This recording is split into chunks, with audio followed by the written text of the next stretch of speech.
Let's play some Sentinels. Oh, pickle fans, come on. Oh, you've been quoted out of context. You must be a famous person now. I am a famous person now. But we're gonna win. Unless the environment kills us. So yeah, I could have waited and picked... We have damage! Dread Warlord boss!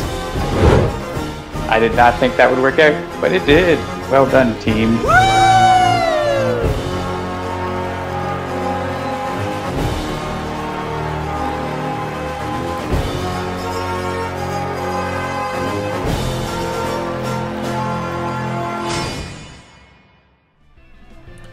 Good evening! Hey everybody! Hello! How's everyone doing this fine Tuesday mid-Kickstarter Eve, as it were? There's Nightbot! I see Nightbot, it's doing a thing. Good job, Nightbot. Ah! Good. Fighter of the day, bot. Good bot. So it's Tuesday, it's 7-ish, so that means it's time to welcome you all to Handelabra Live. Thank you for joining us around the digital tabletop while we play Sentinels of the Multiverse, maybe one-deck dungeons, some Aeon's End, who knows what we're going to play. We play all kinds of things here. The goal of these streams, as most of you know, is to have some fun while showing you how to play the games and yelling at each other about what did you do. What did you just do? And covering strategies that might help you win.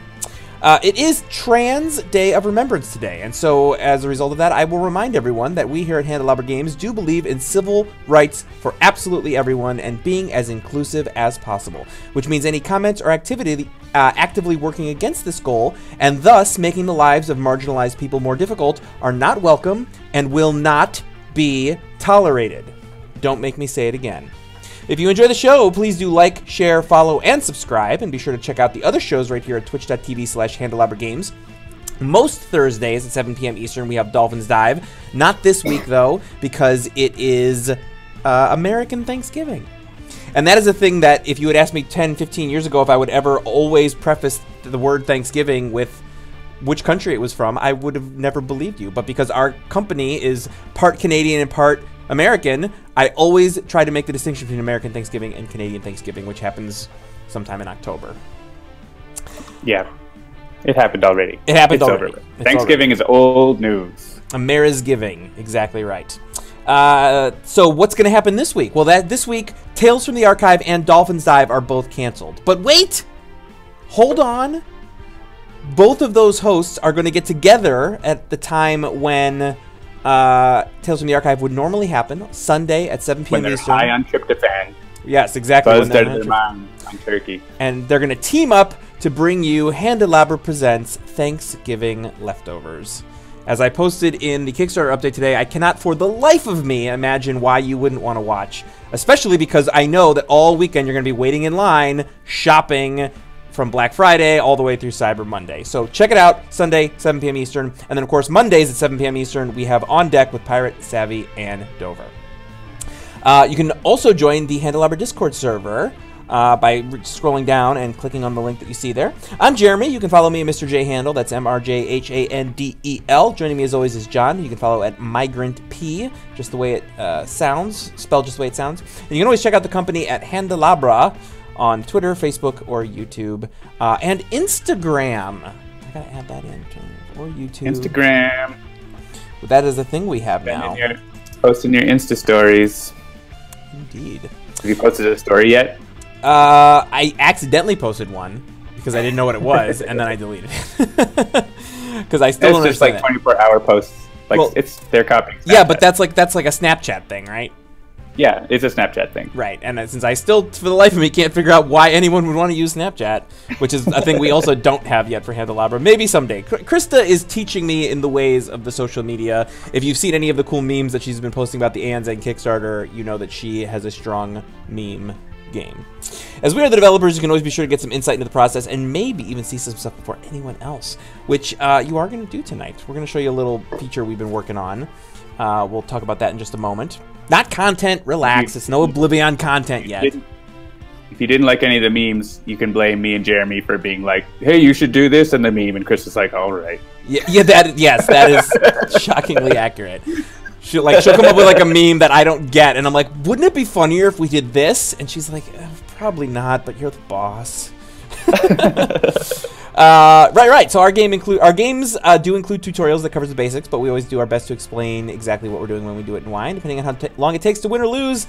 I'm gonna maybe cut this part out of the script because I feel like people know what's going on. You people know what's going on, right? You know what's going on. All right. If you don't, we'll get you in the know. Yeah, check out Handelabra.com for info on all our games, and of course check out AeonsEndDigital.com for the Aeon's End Kickstarter. All right, so I'm gonna play some Sentinels tonight. As you can see, I'm gonna post after this. At the end of the stream, we're going to be answering questions about Mainstay Road Warrior.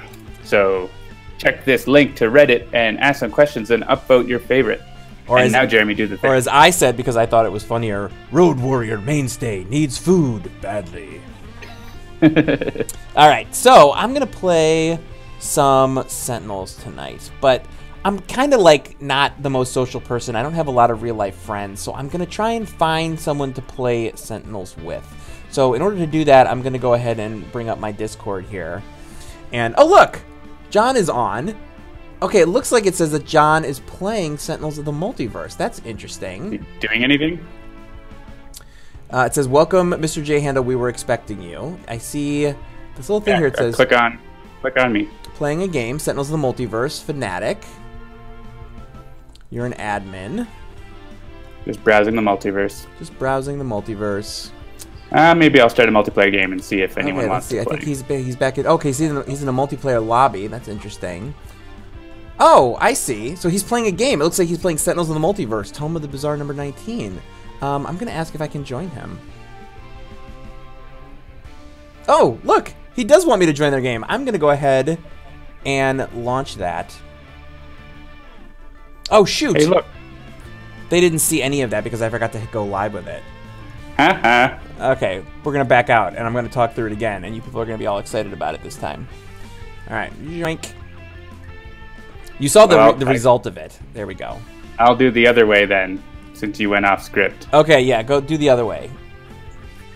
So here's our Handelabra testing Discord.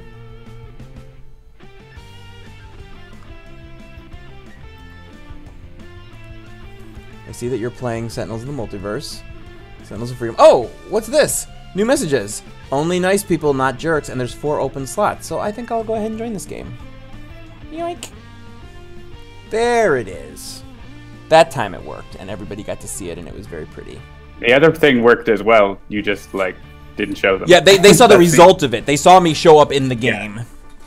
So there's two ways to join the game. You can send it out to your friends with the little plus button at the bottom of Discord, or you can people can ask to join you as well. Yes. So yeah. So this is something that we've seen. Yeah. Chunky says Discord integration is real nice, and it really is nice. You know, this is going to be another way to help find things. And so, like, specifically, I know, like, in the realm of Discord, you know, you'll have people posting, like, you know, hey everyone, looking for a game. Now you'll be able to just do this, and it'll be a thing that makes it super easy for people to find games and join games and play more Sentinels, which you all should be doing. The other way to join games still works. It's just another new way. Yes, so. Exactly. All right, so it looks like John has got us playing against an Endling. I just pressed random and it came up. That seems good. Why don't we do that? Yeah, an Endling at the Endlings. I got no problem with that. So I'm going to, let's see, Lifeline, Deadline, Lifeline. I get this confused. So if you're on Discord right now, you should be able to see, like, any developers or beta testers. You can click on us and see that we're playing Sentinels and all the new business. You won't be able to join the games or anything yet, but that will be coming in the new update. So feel free to peek in on us. You might see some things if you watch me. Yeah. All right, you know what? I'm just going to do this. I'm going to pick 2 things and then randomize and see what I get. Okay, I like the first one. I still don't really know how to use that character very well, so I'm just going to punt and do Legacy. I'm going to bring Mainstay Road Warrior. All right. Road Warrior needs food. Yeah, I'm going to do that one again. All right.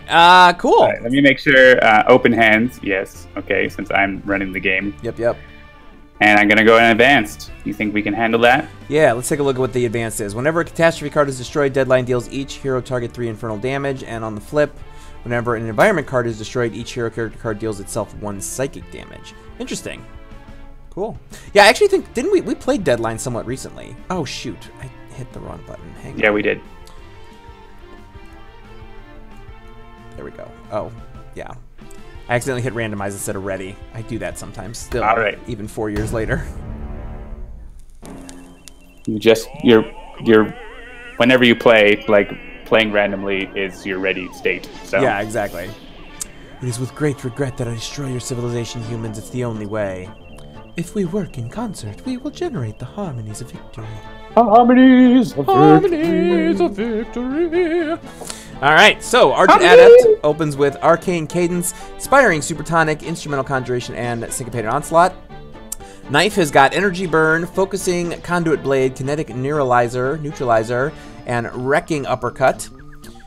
Mainstay, Road Warriors, got Drop the Hammer, Preemptive Payback, a couple of Schools of Hard Knockses, and Legacy's got a Fortitude, 2 Heroic Interceptions, and a Takedown.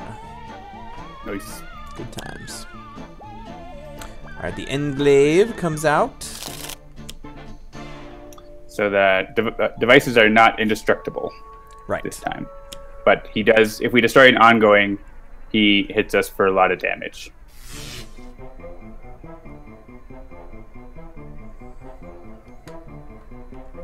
Yeah, so benchmark is somewhat straightforward. The problem is that, like, I think some of it is actually just pure performance anxiety. Like, I know that playing a character that I haven't played a bunch with John on the stream means I'm going to do something that is not completely optimal, and I'm going to have to face down the what did you do. So, it is what it is. All right, so he's got the Unleashed Hurricane, which is going to be putting cards from hand on top of our decks and a little bit of damage, and then the Mega Pull Shift destroys 2 of our ongoing Ender Equipment card. So watch out for that. We could potentially destroy... Actually, I don't think we have any way to destroy those cards, so we'll just... You could keep them from playing cards. That might be nice. Oh, I'm just now remembering that I completely forgot during the show notes to mention that we do have another developer stream tomorrow at 1 p.m. Eastern. Oh, yeah. Me. Yeah, some people might have been thinking we wouldn't because it is the day before Thanksgiving, but it is the day before American Thanksgiving. Canadian. So John, being not only Canadian but also in South America, doesn't care one little lick about Thanksgiving tomorrow on Thursday. So he's going to be doing a developer stream, mostly solo, but the designer of Aeon's End, Kevin Riley, is going to join him at the beginning of the stream right at 1 to do some Q&A and talk a little bit about his design process for not only the game, but also some of the digital stretch goals and promo cards and mages and stuff that is going to be happening with Aeon's End Digital. So do tune into that. Yeah. I feel like I'm going to destroy the Magnetic Pole Shift because I don't like that it destroys our things, so I'm going to do that. I support you. And because I'm regular Argent Adept, I'm good at songs. Whoa.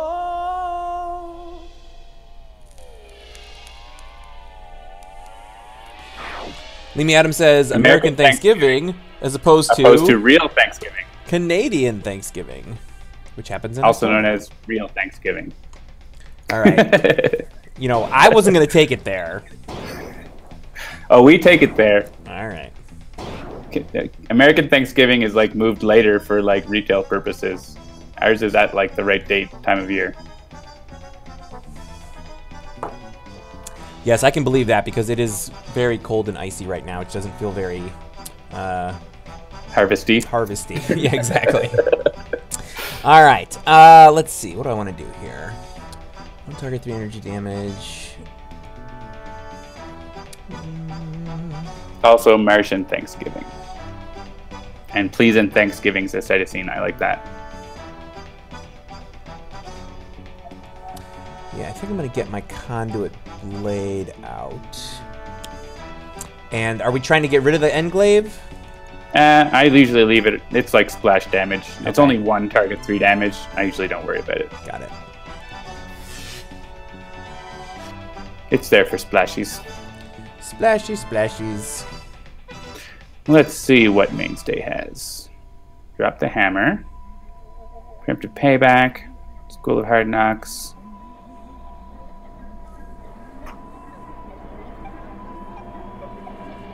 Yeah, I guess School of Hard Knocks isn't too bad. It's only a couple damage for a lot more out, so let's do that.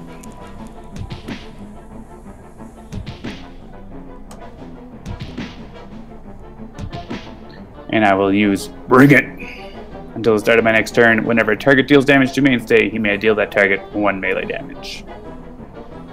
Right on. Kick the tires.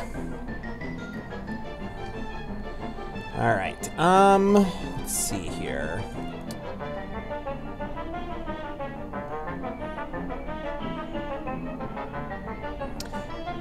Is it too early for takedown? Never too early for takedown. Yeah, that's what I was just thinking, like, anything I would play we can that. do to slow him Lay a beat down. down is probably fine, and then we'll galvanize. And I get a motivational charge. Especially if Flamera comes out, that'll be icing on the cake. Yansa!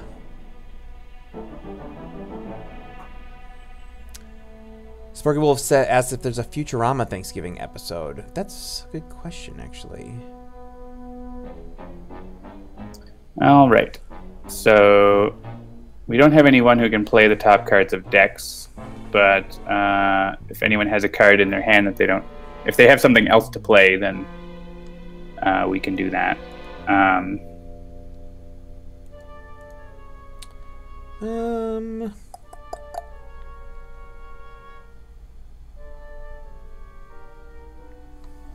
I mean, I have a duplicate, so I could do that with Legacy. Sure.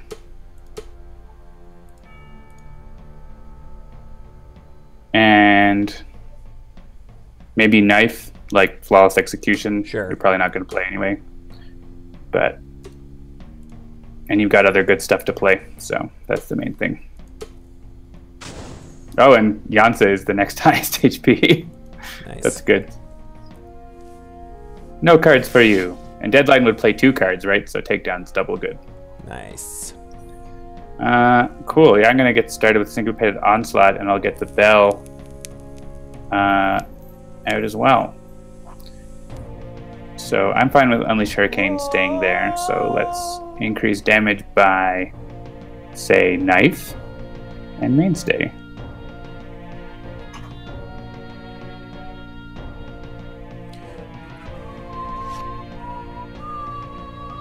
Jansa's here going, what exactly do you think you're doing, young man? Yeah. Alright. Yeah, I feel like I'm definitely going to energy burn her, but what is Wrecking Uppercut? Yeah. That feels like the right choice with, you know, all these damage boosts. And yes, he definitely still has more than 10. Oof. Karagath, Q, Proseter, you get back in your room right now.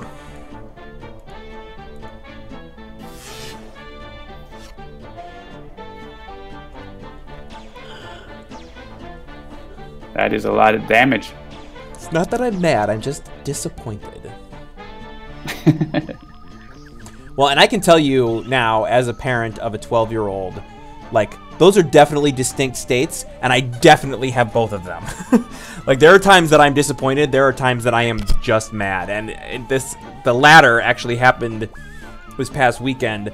I got, for Christmas last year, I got my son the Lego Avengers, Lego Marvel 2 Switch game. And he's been playing it and playing it and playing it, whatever, but he never really liked it, and the truth of the matter is it's kind of a hot mess. As Lego games go, it's probably my least favorite so far. They tried a bunch of things, and I don't think they all worked. But it was at least Lego-y enough that I played it for about 10 or 12 hours. But apparently, autosave on Switch means something different than it means on other consoles, because I never actually exited the game, because you just sort of like sleep it when you charge it. And so as a result, at one point, the kids decided that they were both going to play on the 2 different Switches in the house. One is for the kids, one is mine. And they took my game out. They closed it properly, but they didn't save anything, and I lost all the progress I had done in the game. Oops. And that was a moment that I was actually mad. Not least of which because they are not supposed to touch Daddy's Switch without asking for permission from Daddy. And I did not react. I just went downstairs and was mad in my little room. I didn't yell at anybody, but I was mad. I was not disappointed. I was mad. And so now I'm never going to play that game again because it's not fun enough for me to do that all again. All right. Fortitude's fine here. Yeah, I had actually when I booted it back up again, it was saved at the last point that I actually saved, which was like on the 3rd story quest. I had actually finished the entire narrative, and I was in the like exploring the overworld, unlocking all kinds of extra bonus Lego stuff. And so I was like, oh, I am definitely not playing through that all again because it just was not. It was not good enough. I do want to deal Sazreem 1 melee damage. I mean 2 melee damage. The Agents of Sazreem. That was a fun time. All right, now we need 2 volunteers. One can be the Argent Adept because I know what I'm looking for. And I'm going to use Instrumental Conjuration to shuffle my deck anyways. And Legacy can do it again. Okay. I mean, those are both... Are you planning... Do you have a card? Do you have a card that you want to play? Are you going to play Heroic Interception maybe on your turn? I can. It might be wise. It might be like Catastrophe time next turn, so it's probably a good idea for you to play it next turn. So you can put one on top and then like right. You'll get the next one.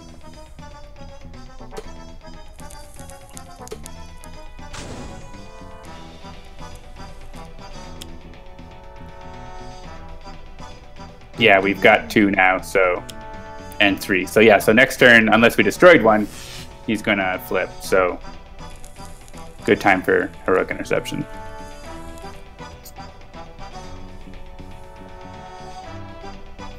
Yeah, let's go for Conjuration, and I think actually the bells in my trash, and that's what I'm looking for. So. And then I get to draw that Vernal Sonata back, so no harm, no foul. Deadline. Let's increase some damage again. So the 2 things in media that I'm excited about this week. The first thing is that today, the next PlayStation VR game that I really want to get came out, and that is a game called Beat Saber, which is basically Guitar Hero but with lightsabers.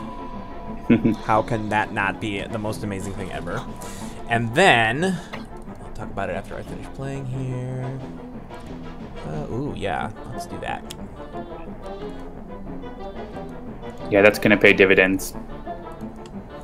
And then the other thing is that Wreck-It Ralph 2, Ralph Breaks the Internet, comes out. I think actually, maybe it comes out tomorrow? It comes out ahead of Thanksgiving, so... Can you guess what that movie is called here in Colombia? Oh, no. Like just the name of the title of the movie. I can't. And chat, feel free to guess, but don't search it. Just like have a real guess. Oh, Wreck-It Ralph is out now. Yeah, I knew that. I thought it was coming out like ahead of Thanksgiving, so it might have come out this past weekend. You're never going to guess it because it's Wi-Fi Ralph. Oh, you know what? I actually did know that. I think I read that somewhere. That it was like international titles of the thing. Like that's the Spanish title. It's kind of funny. The Fantastico Beasts movie is out here as well. I'm not sure if it's out in the US yet. Oh, hey, Bolnarab, what did you think of Fantastic Beasts? Because I've heard... Looks like it is out. Not great things. All right. Sweet Brunda.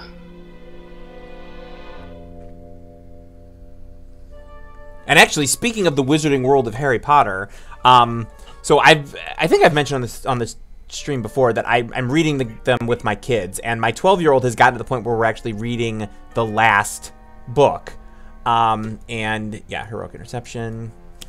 And so, funny story, I've never actually read these books out loud to someone before, and I was not actually prepared to start openly weeping as I was reading a couple of the things that were happening in this book. And my daughter was kind of looking at me funny, like, you know, and I mean, look, there's no part of me that has any problem with my kids watching me cry. Like, I have no problem with that, but it was getting in the way of me actually reading, and so she was kind of like, I want to know what happens, so can you maybe wrap it up so that we can keep moving?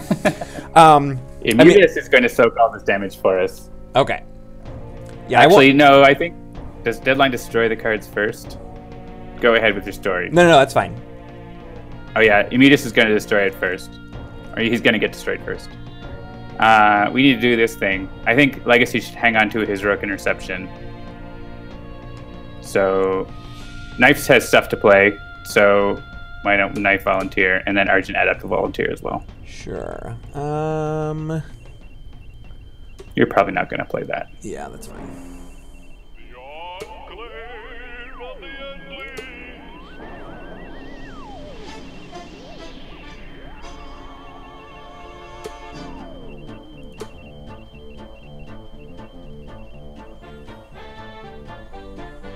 Oh yeah, this is all going to Immutus. Nice.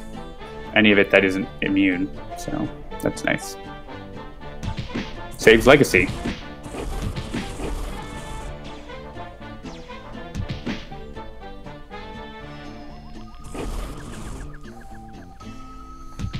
Yeah, and I will say this too, like, I don't remember whether I cried when I read The Deathly Hallows. I probably not the first time, because I was so busy rushing through it. I literally read that book in like 4 days, and it's a pretty hefty book, because I like the rest of the world, was dying to know what happened.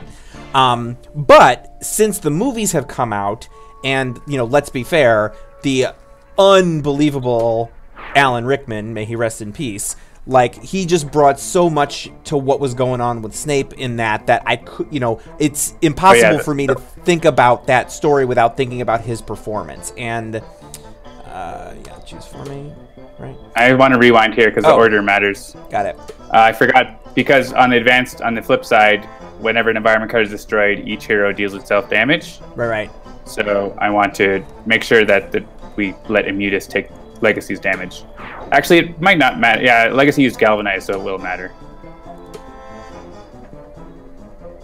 Sorry, continue with your story and we'll go through this. Yeah, I was just saying that, like, it is now impossible for me to read through the ending of the book, even though it's, you know, changes a little bit from the into the movie or whatever, without imagining, you know, the story as I saw it in the movies. And, like, I can't watch the movies without crying, because it's just such a powerful... Everything that happens in that story and how it sort of culminates, I think, is just so powerful. And so it's very difficult for me to not be affected by it, and trying to maintain the sort of authorial distance while I'm trying to read it to my daughter was difficult, to say the least. But we're probably 2 nights away from being finished, and then she gets to watch the last movie, so she's very excited about that. Cool. As am I. I can't wait to watch that movie again, even though I've probably watched each of the movies a dozen times at this point, so... Alright, Legacy will have to hit himself once. Because Immutus is gone. Yeah, Bonrap, you're saying the only thing is that, like, that generation is supposed to be in their mid-30s, and they're clearly not. And that's, yeah, it's, the timing and the timelines are a little bit suspect in that, but the performances are all so good that I kind of forgive it. Plus, there's the issue that, and I was tweeting about this a few weeks ago when I rewatched, what's that movie with the witches? Practical Magic. That, like, they are older than me, but for some reason that doesn't bother me, in the same way that, like, when I watch, what's her name? Nicole Kidman and Sandra Bullock in Practical Magic, I can't imagine them being younger than me, even though they're supposed to be in their 20s in that movie. And they are, in fact, in their 20s in that movie. But for some reason, when I see them as being older than me, because I know the actors are older than me. So it's just so. Deadline has taken Slammer out of the game. How could you? Deadline. She is your one true love. Anyone has something? Actually, no one has any trash because he made us reshuffle, so I'm not going to Vernal Sonata.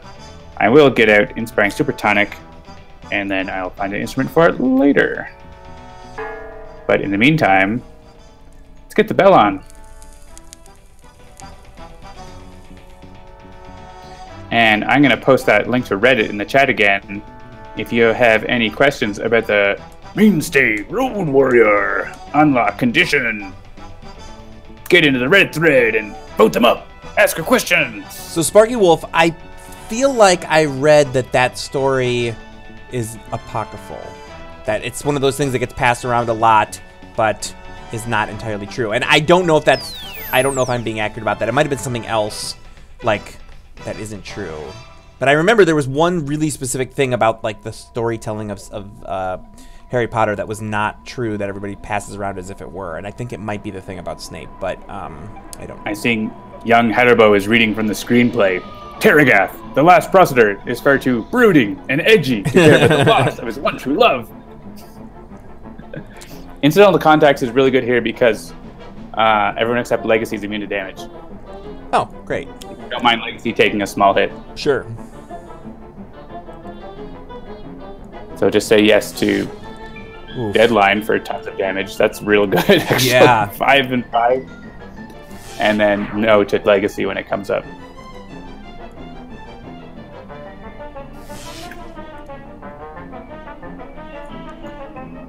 Cytosine wants a special request for an Easter egg of Migrant P doing the Road Warrior Mainstay voice if you do exactly the combo. Maybe. We'll see. We can think about it. If Guys uses the power. While he has Gritty Reboot. Someone write this down.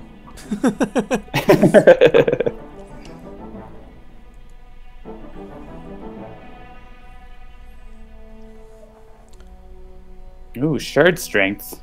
That's lovely. Or Bad to the Bone, but I don't actually have a lot of... Yeah. Let's go with Shard Strength. And then do more next turn. If I get a next turn, because we're rocking Deadline here. We are rocking Deadline for sure.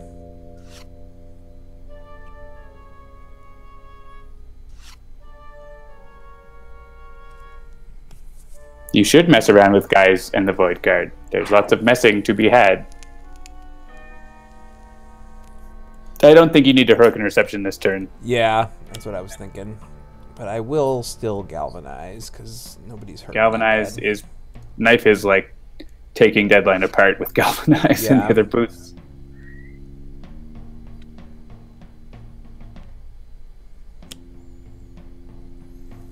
So a reminder, everyone, when you see the next Nightbot link to the Kickstarter come in, the first couple of the early stretch goals are for new mages, which are crossovers from our existing game. We've got Shay from One Deck Dungeon as a crossover mage, and we've got Night Mist, who, if you were ever curious what happened to her between when she was regular Night Mist and she was Darkwatch Night Mist, the answer is she got pulled into the Void and ended up in Gravehold fighting in Aeon's End.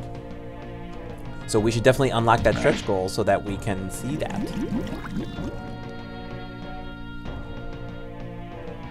We're hoping we can get the Kickstarter over 25,000 tonight. Is that going to happen? We just need a couple $100. Yep. Not even 250. Maybe you can be the one to bring us to whatever percent that would be. 83.3 repeating percent.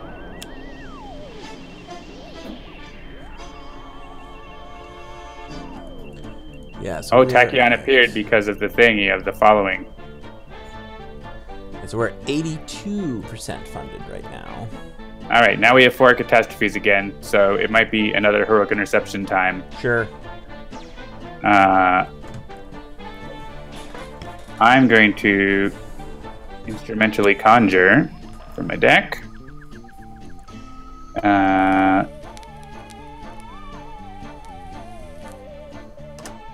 I have lots of hit points. I'm going to go for the Lyra. Do more damage.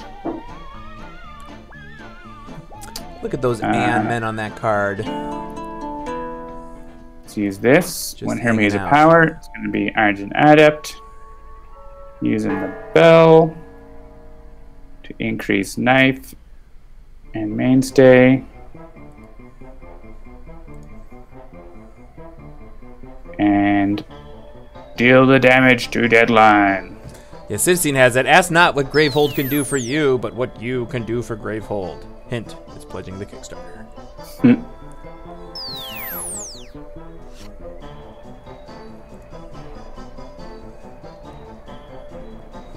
Alright, what do we got here? I think you should use this. Yeah, I was just looking at that. I like it.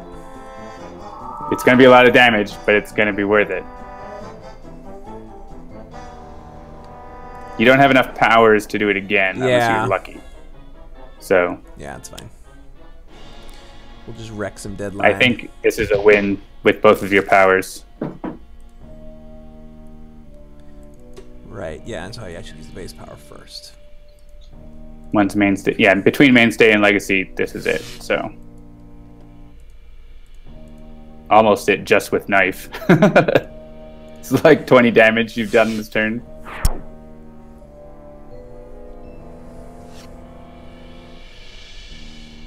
Yeah, we're with you, Bishop. You know, it's interesting.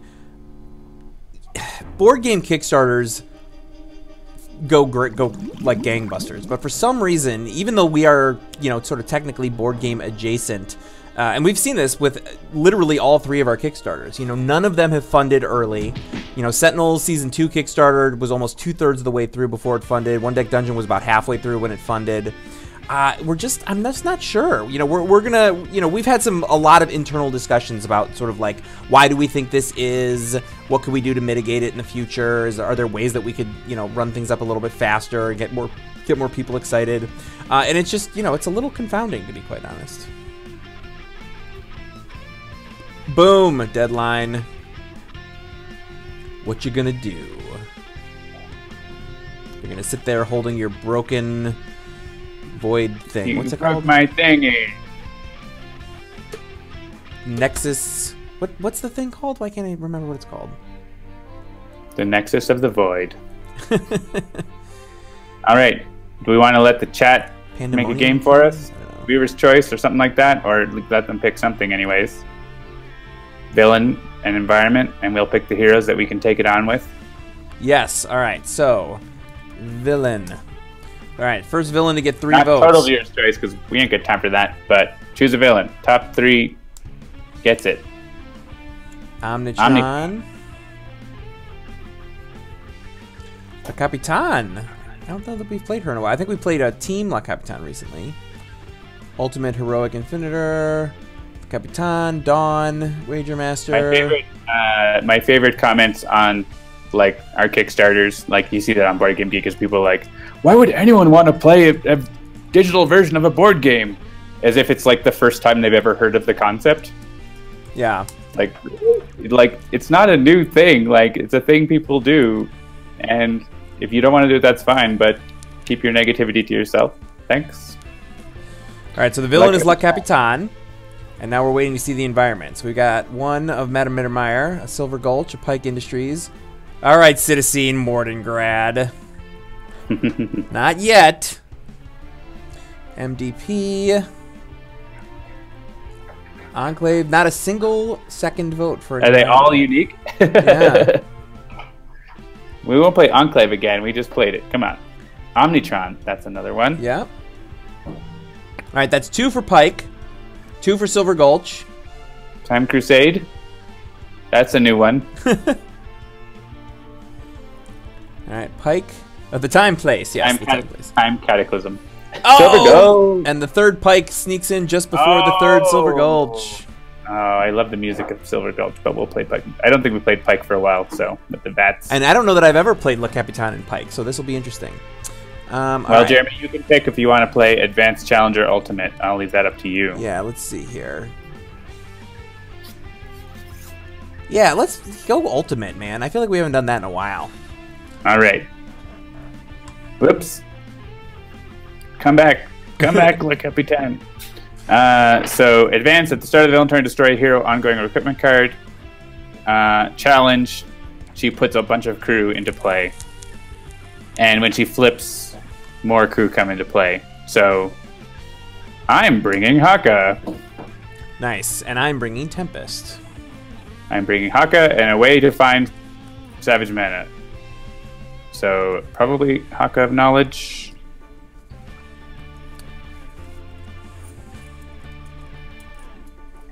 Though Prime Warden's Haka is good for playing 2 cards. Let's go Eternal Haka. And yeah, Tempest is good, Scholar is good.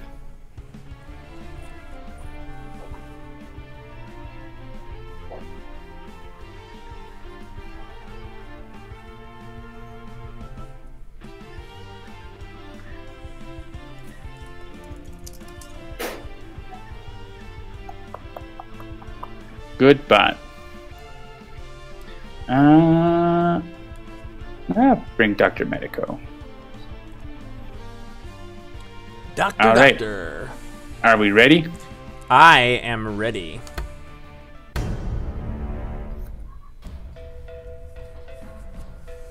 Ooh, yeah, the Pike industrial music. Like, yeah, Silver Gulch is good, but the sort of syncopated, non-standard rhythms of Pike is exactly what I like. Ahoy, niños, hand over all your valuables or get thrown overboard. You fight the strength of the storm. Face the maelstrom. All right, so Tempest opens with Aquatic Correspondence, Chain Lightning, Flash Flood, and Shielding Winds. Got no problem with that. We got a Doctor's Orders, Intensive Care, Prescription Strength, and Universal Donor. Flesh to Iron, Keep Moving, Mortal Form to Energy, and Offensive Transmutation. And Ground Pound, Rampage, Taeha, and Vitality Surge. Cool. Interesting. All right, the ship comes out. La Paradoja Magnifica. Le Piste. Final Breath. This is not good. Table. True Shot.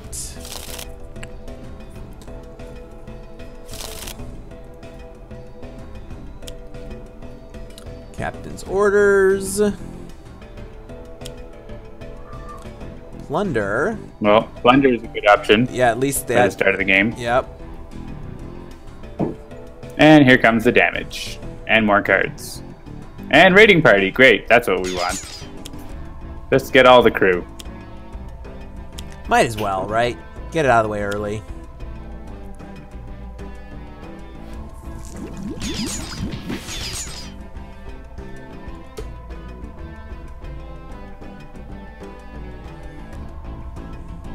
Ouch.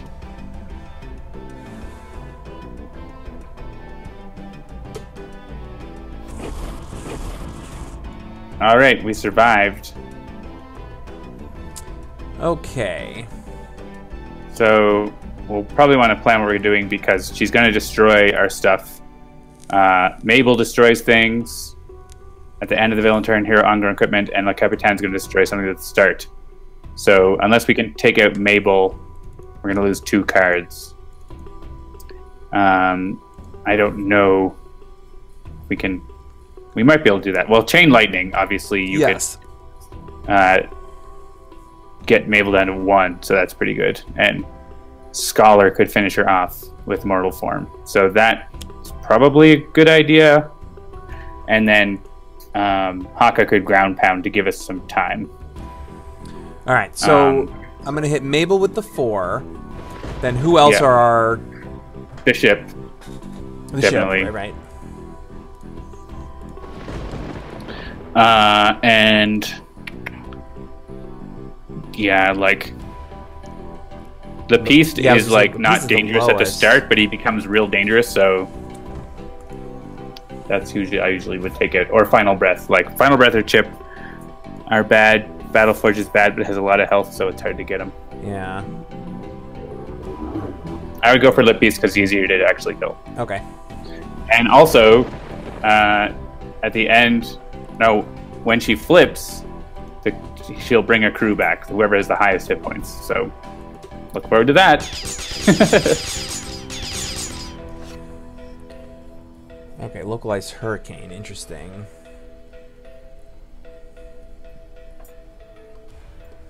All right, Medico.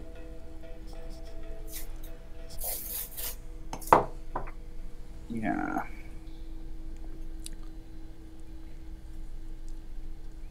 I like Universal Donor a lot, but I think the time is for Doctor's Orders for Tempest to use his power again, because that's like the most advantageous power we have. Though Tempest is at full health, and that's less great. Why, Tempest? We can go back and I can hit myself with my last... No. You don't have to take damage. You don't have to heal. Ah. I want to, like, ideally, like, help Scholar deal more damage by healing him and stuff. So maybe I'll go with Universal Donor now, and that's an ongoing I can, like, destroy too. Or actually, no, I'm gonna choose Prescription Strength, and then we'll give it up. So Scholar can deal more damage. So, yeah, let's do that. I'm going to choose... How much hit points does Scholar have? Yeah, you don't need to deal 3 damage. You're just going to hit Mabel, right? Is that your plan? Yeah. That seems like the...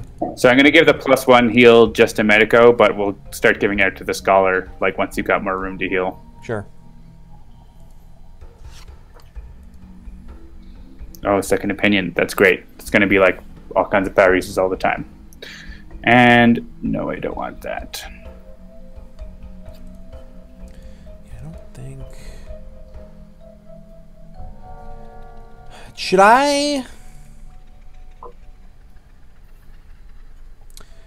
Like, I can just mortal form here, or I could keep moving into one of the other mortal forms so that I can offensive transmutation, something that's going to do...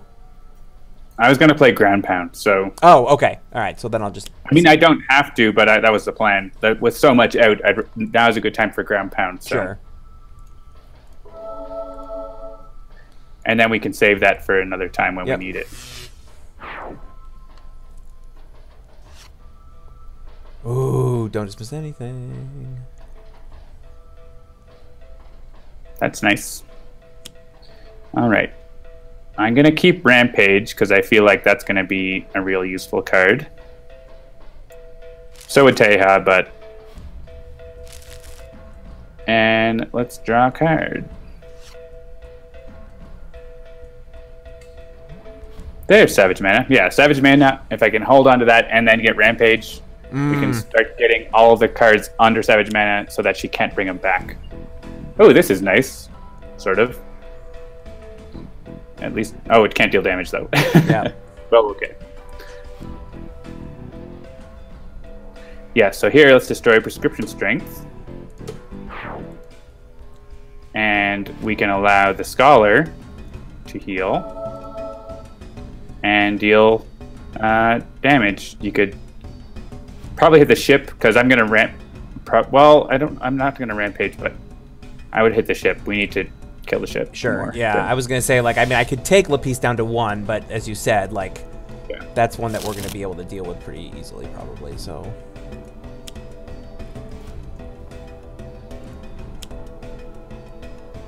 Ugh.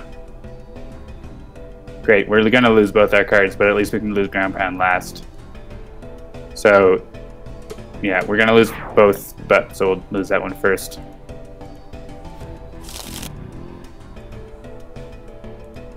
Yes, definitely.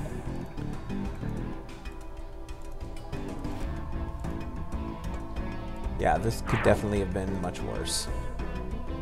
Balui, I imagine if Legendary, if Upper Deck or whoever's doing the digital version could have the Marvel license for the digital game, they would.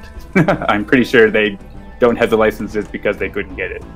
Yeah, and I will tell you, too, having just had a conversation with Greater Than Games about a completely different license for completely different reasons, it's really... The state of how IP licensing works is... Some of it is still trapped in, like, the 1980s, and so it could be one of those things where, like, some company in 1983 bought the Marvel license for all video games, and they would have had to go through that person in order to do it. Right. So it can be really, really weird. It's like that's... The example I just read about this week is that... who is it? Is it like Turner Broadcasting or something? Bought the streaming rights to Star Wars, the first 6 movies, through 2024. And with Disney starting their own streaming service, they're trying to get them back. And Turner's like, yeah, sorry, nope, we're keeping them until 2024. Add a few more zeros to that number and maybe we'll talk. And so Disney's going to have to launch their own streaming service without the first 6 Star Wars movies, at least until 2024, which is like hilarious to think about. Yeah. All right. I would suggest here localized Hurricane, so because we're going to need ongoings to sacrifice so that we don't lose Savage Mana. Sure. Yeah, I mean, I love that card, so I don't usually have to be convinced to play it. You're not going to take a lot of... You're going to take some downside from that, but you'll be able to hit Mabel and the ship, and we'll be able to get them both on... Well, not Mabel, we'll be able to get the ship under Savage Mana next turn if everything doesn't go to crap. Right. Which it will probably go to crap, but we have a chance. Ooh, and there's a Cleansing Downpour. That could be our... Yeah, that could be really good. Yeah, so I'm going to play Universal Donor here because I'm going to be able to get a lot of healing out of it.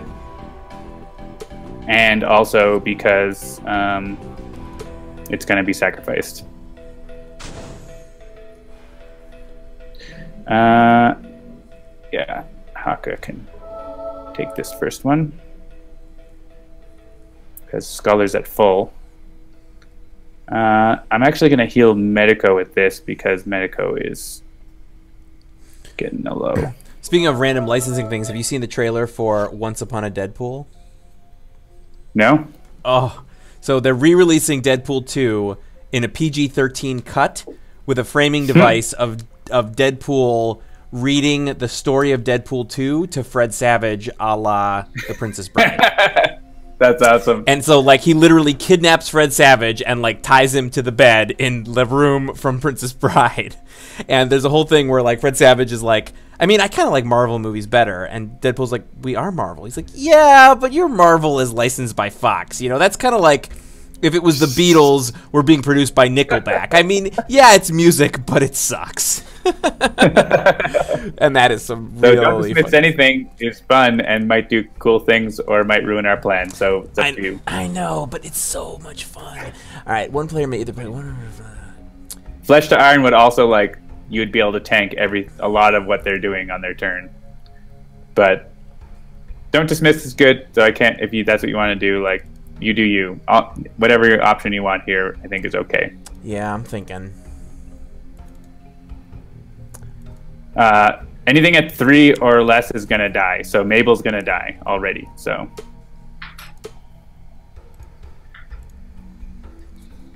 yeah, I can Flesh to Iron here, and I think I'm at. I mean, if you wanted, you could Flesh to Iron and don't dismiss with keep moving. Yeah, no, I know. No, it's fine. Okay. We'll hold it for later. We're also probably going to destroy Flesh to Iron if we need to. All right, so Savage Mana is coming out, and Rampage next turn. Fingers crossed. And the rest of the team is going to try to get everyone down to 5. Yeah. Draw more. Yeah, another Rampage. Excellent.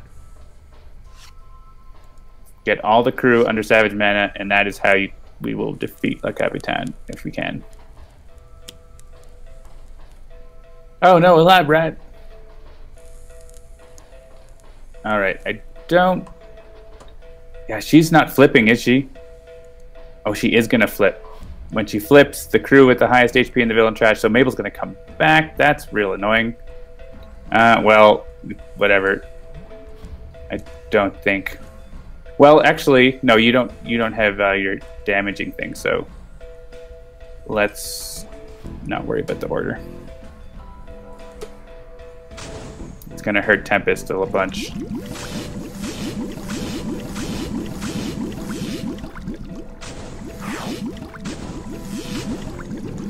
Yeah, so much damage.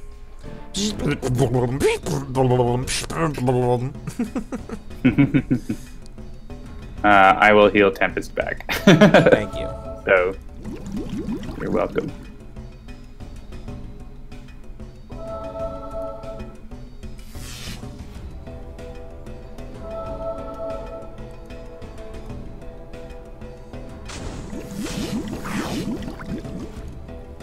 And the rat gets killed by the bat.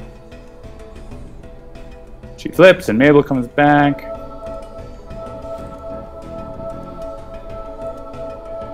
Mabel just won't stop. But and they heal some. Yep. Well, we still... Yeah, so basically their goal is to get everything to 5 or less. Except Mabel's immune to melee, so that won't help, but... Yay, Scholar, tank everything!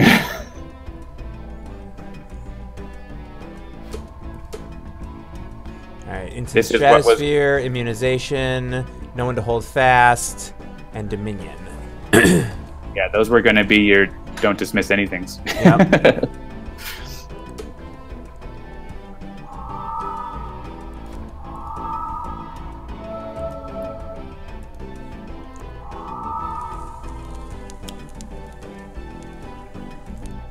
another captain's orders. It's annoying. Gonna need to get rid of those. Oh no! Destroy all of the things. All of them. Well, that was what I was hoping wouldn't happen. But when she's playing 3 cards, like... Yeah, I'm definitely not dismissing anything this turn. Yeah, and I will still rampage and hopefully take out. Yeah, I feel like we need a Hail Mary here.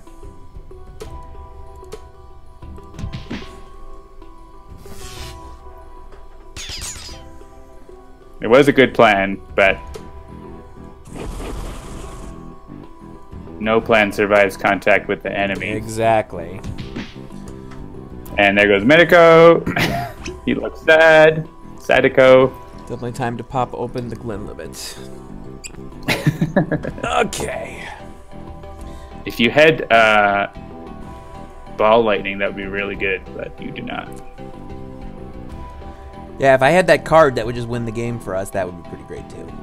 Well, Ball Lightning would take out those ongoings. That would have been nice. Yeah.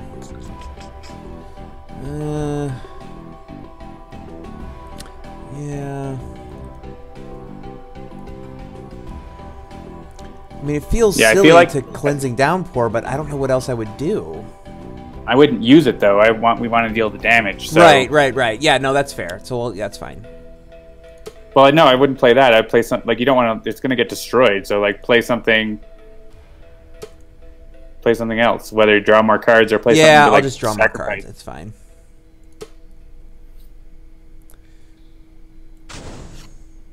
Into the Stratosphere, Electrical Storm. There's the Ball Lightning. Ball Lightning can help take out those captain's orders that are wrecking us.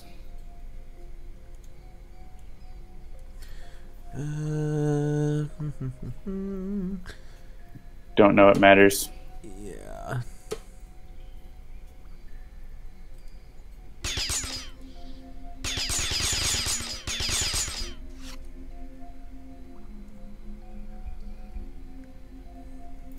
Draw a card, regain 2 HP, or 3 targets regain 1 each.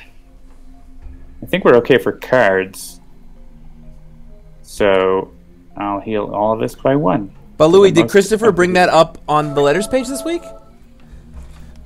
Or sometime recently? Because I think I said that to him because somebody commented on one of our live streams on YouTube. They should have at least run the Spanish by someone who speaks Spanish. I was in an editor's note. Okay, great. Yeah, so I mentioned that to him. I was like, somebody made this comment, and he was like, I agree. We should have done that. And we did. All right. Yeah, this is a thing. Not going to flesh to iron first? Oh, yes. Fine, I can do that. Let's back it up. Or something. You could go into mortal form, but that's true. Flesh to iron is probably good. You're tanking a lot of that high HP damage, so.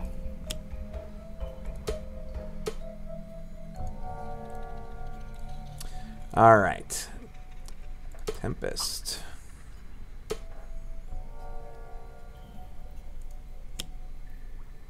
Claim from the deep. So we get to know what the next 2 are. We can control. We can play Savage Mana and then Rampage. This is the best. See, I knew that it was the right way to go. Not going to get destroyed, but let me get dry. The Scholar can put something on top if you want another Flesh to Iron, or just skip if you don't want that. Like, well, Tempest could put something that you want to get back, like Chain Lightning, maybe. Oh yeah, that's good. But you probably don't want that Flesh to Iron, right? Or do you? Is that the only thing I have? Yeah. Like this is I don't you would play it, so you probably don't want that. Yeah, so let Haka play the top card. Yay!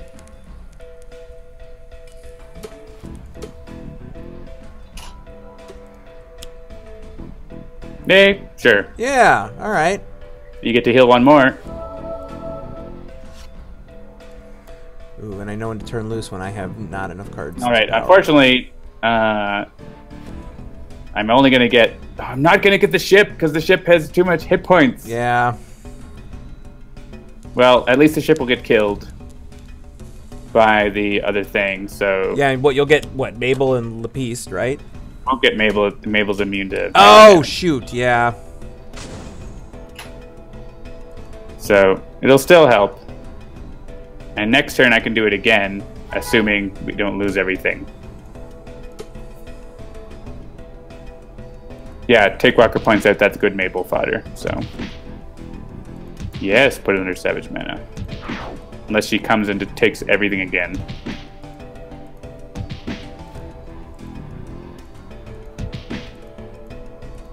Yeah, next turn Rampage as well, hopefully. I could just... yeah, the ship is going to get destroyed by the Vat, so I'm not worried about that. Mabel won't be, but... I'd rather collect them all, if I can. Hey! Technical this is going to blow up a bunch of stuff. Not going to kill Mabel, but it will kill True Shot, which is really hard to do.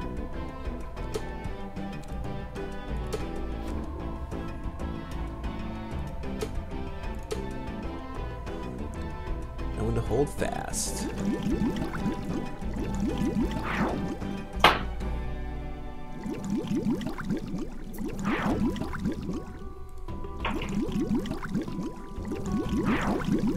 Alright, if we can hold on and get these guys for Haka, that'll be very nice. Scholar can't use powers. 2 walk the planks. Scholar double can't use powers.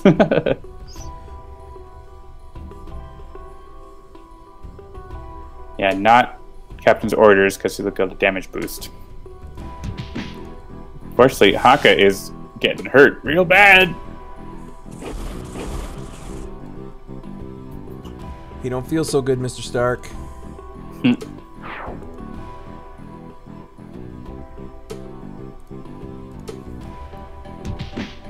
And so much for the Savage Mana. Oh man, should have used Savage Mana to kill Mabel, I guess.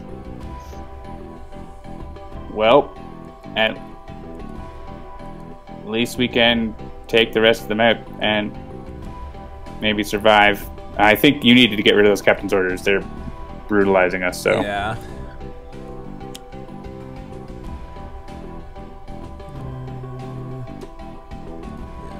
Mabel.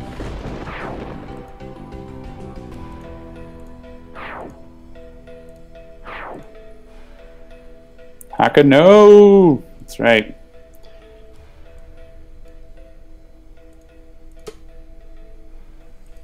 Mortal Form. Flash Flood. Alright, do we want... I think we want Scholar to draw 2 cards, or do we want hit points? Yeah, well, so I can't use powers. Oh, right, you can't use a power, but you might, like, be able to draw more cards. Like, you might get the card to draw more cards, so... Yeah. Or don't dismiss anything. Oh, or don't dismiss anything. Yeah, yeah. Yeah,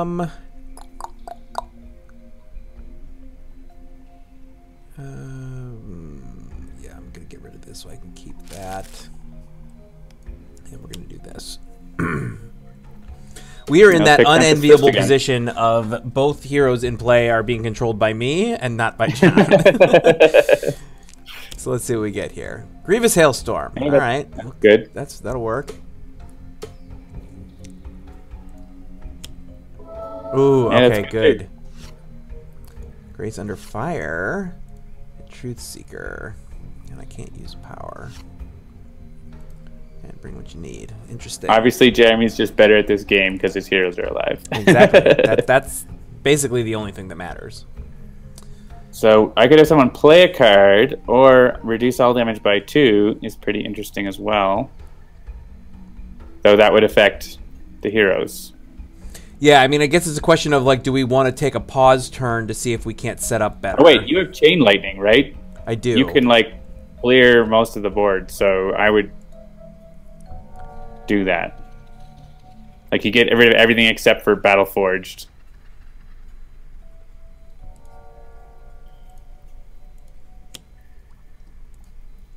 And then she'll play them off in the trash again, but you know. You mean everything except for Siegebreaker? Sorry, except for Siegebreaker. Okay, good. Yeah, I so want to make sure I wasn't seeing something incorrectly. All right. So yeah. we'll get rid of that. And Battle Forged. And Final Breath. At least we like stabilize things until she could make everything go crazy again.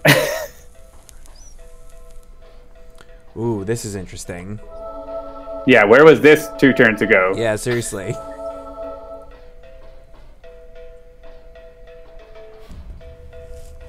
Alright, so I can use powers again. Double. Heal that. Alright, there's no more crew left in her deck. So that doesn't do anything, but now she's going to reshuffle.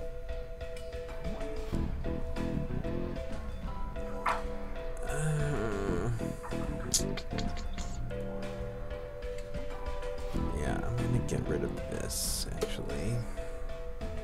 And just let you vote for whatever you want because they're your cards.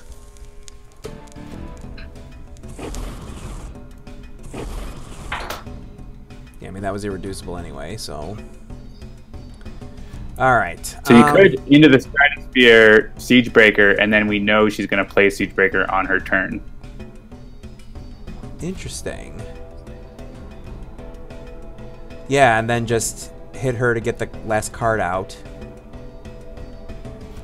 If you want, like, that's an idea. I don't know if it's the best idea, but it's something. Yeah, I'm looking here. And, like, we know what she's going to play.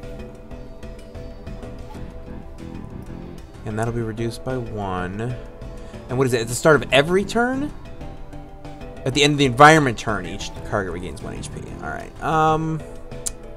Yeah, like, you can't even hit Siegebreaker because of the reduction. Yeah, I like it. We're going to into the Stratosphere Siegebreaker. Hit her. So that card gets removed. Then I get to hit her. Yeah, for so now 1. the first time she'd be dealt damage each round, it'll get redirected to a hero. So don't use Grievous Hailstorm. Oh, yeah, don't do that. Alright, so... Well, use your base power. Yeah, use the base power because it'll deal the damage, but it won't deal the damage. Oh, no, it actually doesn't because it was 0, so it doesn't get Oh, it actually has to get dealt? It's not... Okay, I get it. Has to be more than 0. Do you want to heal or draw a card? Maybe heal Tempest. Tempest is hurting a bit more. Yeah, let's heal Tempest.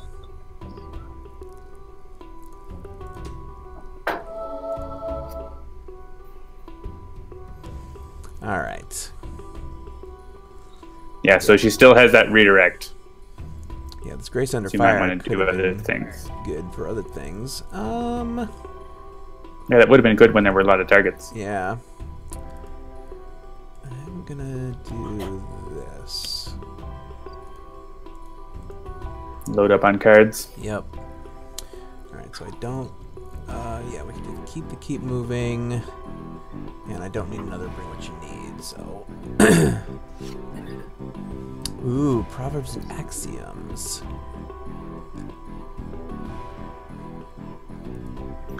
Alright, play a card, or...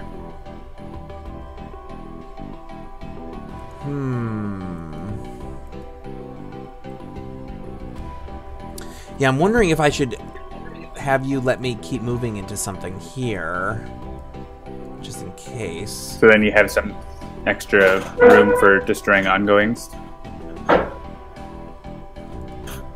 What are the other options? Do it. Regain 1 HP or reduce all damage dealt by 2. Yeah, I don't know. If it was you, what would you do here? That's all I got is the idea of maybe keep moving into... Yeah, I would play some cards because she's going to destroy one at the start of her turn. So, like, unless you have something you don't care about already, like, play something that for fodder. So if you want to use, like, and it's going to be at the start of her turn, so keep that in mind. Right.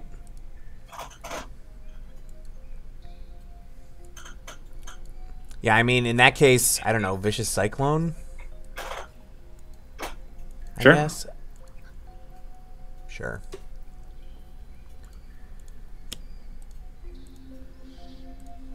then you can keep the cards that you want.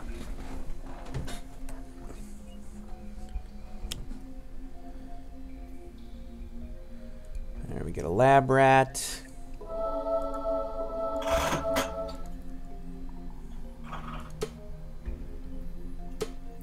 And this won't get through that. Alright. Siegebreaker, what? Alright, there's Battle Forge. Weird. And she flips and plays the top from the trash. At least she's not playing the lowest. That would be worse. The rat goes away. We get Motley Crew. Hey, that's great. I mean, it does play the top card of the deck, but it doesn't put any more crew. Yes. But now we get 2 more under her. We got Otherworldly Resistance and Proverbs and Axioms. No!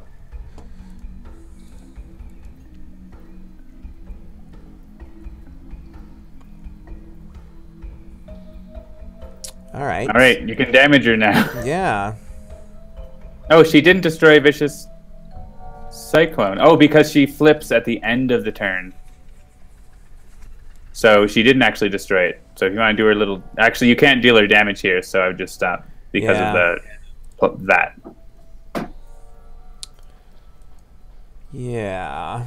Yeah, you could. I would start just piling up more ongoing equipment out so that you'll have buffer, and then try to win now.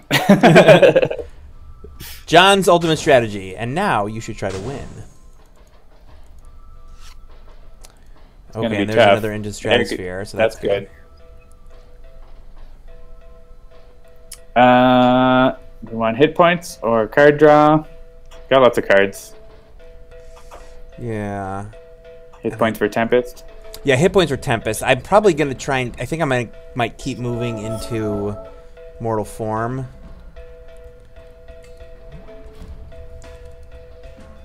Yeah, and then because I have a bunch of healing, so if I can keep moving into Mortal Form, that could start powering some damage dealing here. Assuming I have. Yeah, you could play like Proverbs and Axioms or something to heal more. Yes, I do have those in my deck. Okay, good. So that's what I'm gonna do. I'm gonna keep moving into a Mortal Form to energy, and then I also get to land the card.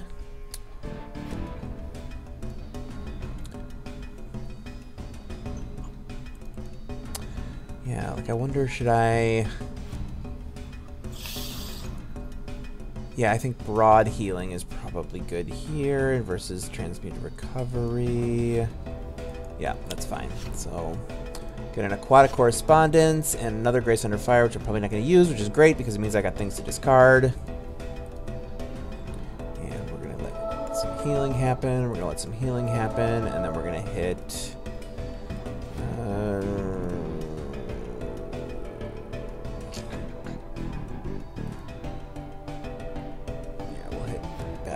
with this, because we're not pulling the cards out from under her right now, right? No, I would just hit her. Yeah, let's hit her. If it can get through, I would rather hit her for sure. And then heal. Your base power is not going to do anything. Yep. Heal, it won't do damage, so you might want to use the other one. Yep. Give me more things for things.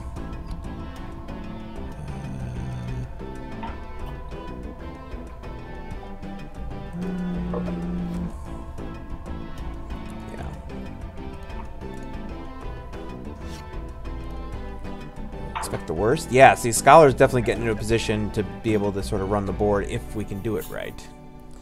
And because I am the master of strategy that I am, I have no question that I will be able to do that. Someone want to play a card? You could play Into the Stratosphere if you wanted to control her play. Ooh. Yeah, let's do that.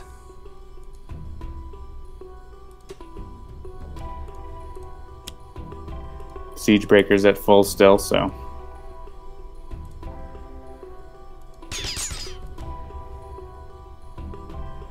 We're slowly chipping away at her.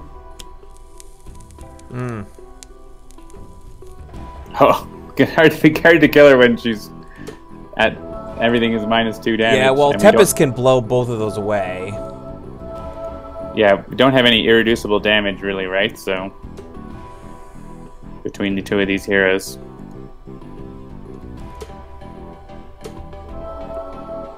Medico has irreducible damage, but he's gone.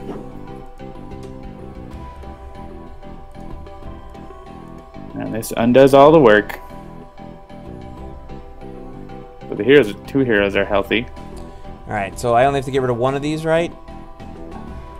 Yeah. Yeah,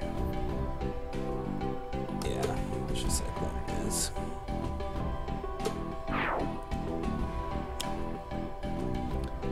Siegebreaker, what? What? Of course, Siegebreaker does irreducible damage.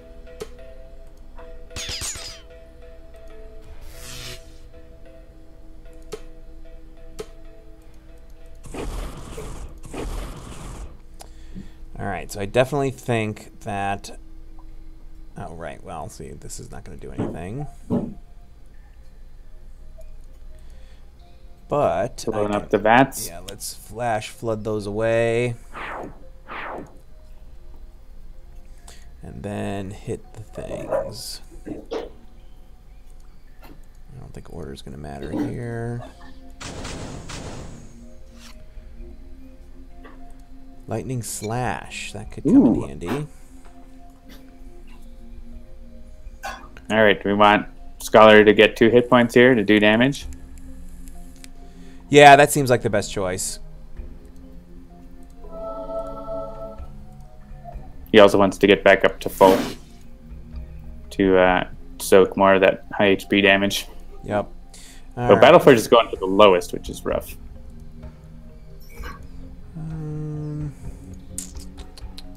Yeah, I don't need these Grace Under Fires. Well, I might end up needing them if things build all the way back up, but for the moment I don't think I do. Alright,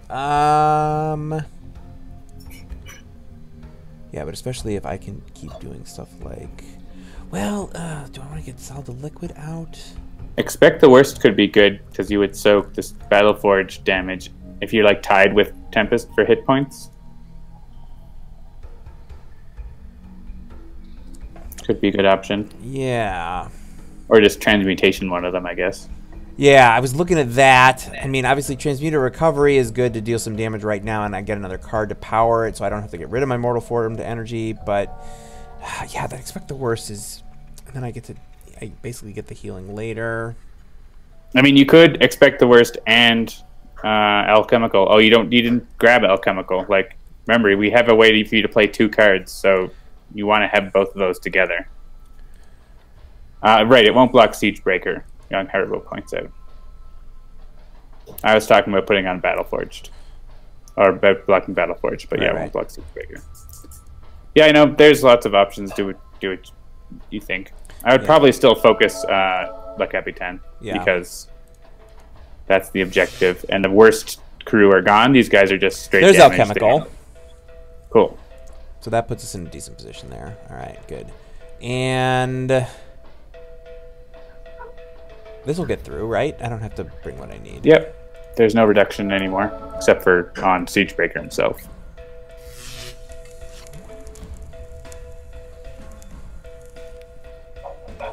Alright, someone want to play a card?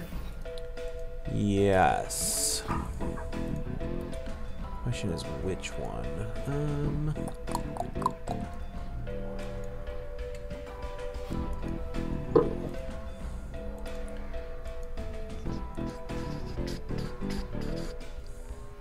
Yeah, actually, maybe that's what I should have done, is Solid and Liquid, and then let Transmutive Recovery get played here. But, it's fine.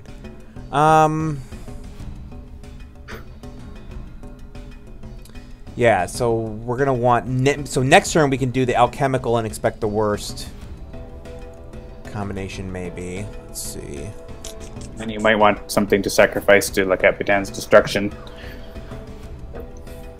Actually, she's going to flip before that. So nothing will get destroyed except by her card play, potentially. She's going to flip, so... Alright.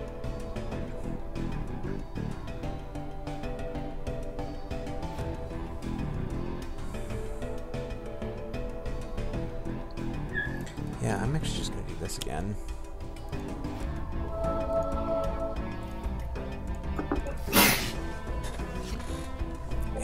another expect the worst. And another bring what you need.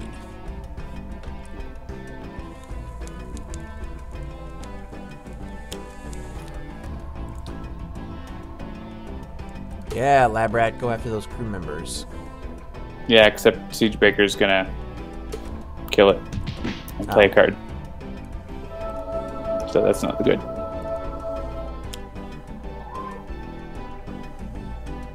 Ugh.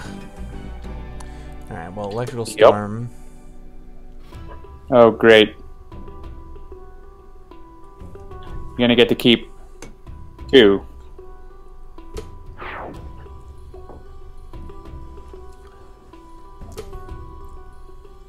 Honestly, like, Cleansing Downpour is almost as good as Grievous Hailstorm. Oh, and yeah. Yeah, I only get to keep 1. You could switch to Cleansing Downpour and start doing damage that way.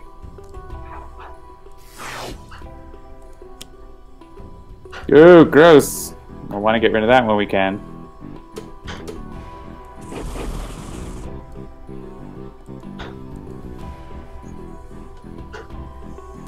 Yeah, I don't have a way to get rid of that here, so that's fine. We'll do this.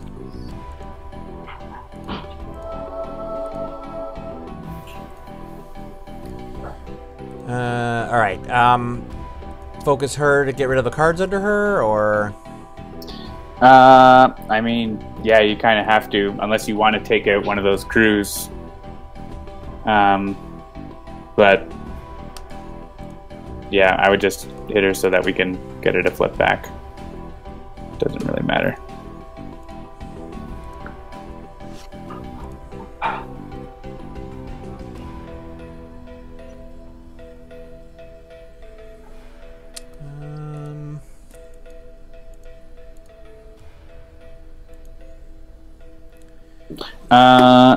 What would you like? Yeah, probably 2 to Tempest. Actually, if you wanted to do 1 and 1, you could take a card out. Oh. That might be better.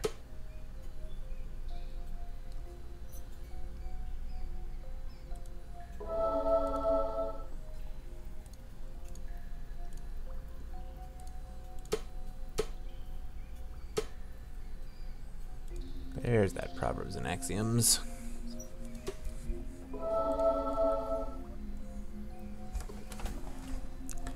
Okay. Am I ever going to use that? I don't think I am. That's fine. We can get rid of that. All right. So I get to do 2 cards.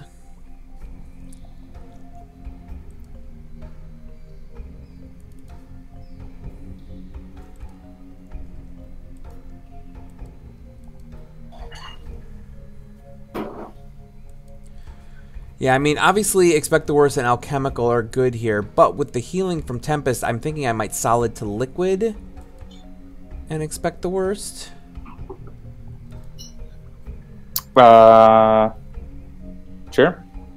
And so that way, like, I'll Solid to Liquid here, which lets me deal an extra... I mean, Expect the Worst... Yeah, I guess you'll soak the Capitan damage and maybe some others. I would... Expect the Worst isn't... With Siegebreaker around isn't, like, the greatest. Right, yeah, that's true.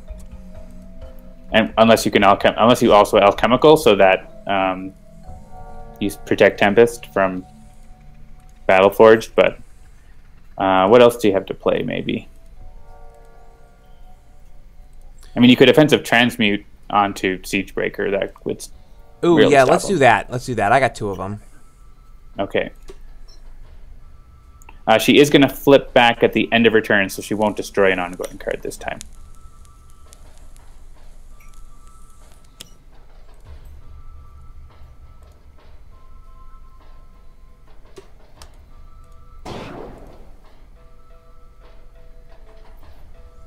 Citizen has never seen Die Hard.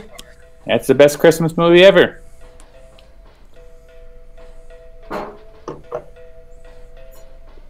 Ooh, this is fun for the Scholar. Damage increase.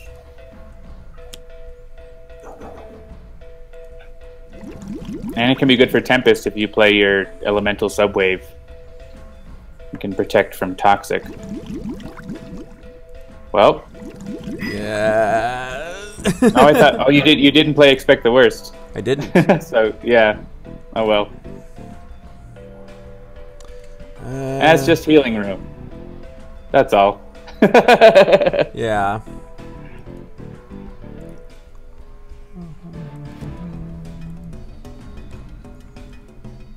I still don't have a way to get rid of Maria Helena's Revenge.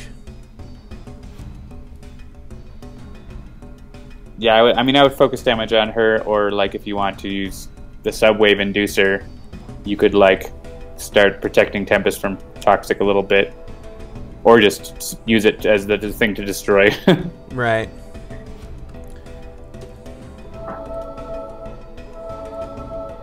But we are slowly making progress on killing her, and this +1 is going to help a lot. Oh, and now Tempest has 2 lightning slashes. Yeah, we could have him play those from Haka. I think the 1-in-1 is again good here. Sure. As long as something goes to Scholar. Yeah.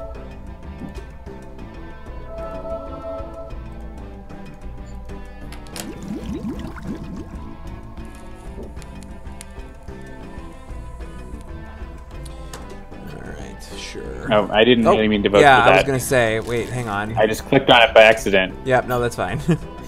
All right. So back to this. All right. What am I gonna discard? Let's see. I can make you play No One to Hold Fast outside of your turn if you want, so you could hang on to that. Yeah, that's actually good. So I think you don't need Bring What You Need probably then. Yeah, that's fine. Where's Bring What You Need? Oh, you can't use powers anyways. I can't use powers, so we'll get rid of that. And then I have to discard one more. Yeah, I'm not gonna do that. And now I get to play maybe Transmute Siegebreaker again. I don't know what else. Yeah, or expect the worst would be all yeah, right. We can expect the worst now. Because Battleforge is probably going to go after you. Maybe a rat, but probably you. And you want Scholar to play a card? Yeah, let's play No One to Hold Fast so that I've got more cards to power all of my things. Choose Seeker, get out of the way. Yeah, no one... get out of the way is going to be good. There's some targets out there, and you'll be able to heal a lot. It's a rat! The rat's going to get killed by Battleforge. You darn dirty rat!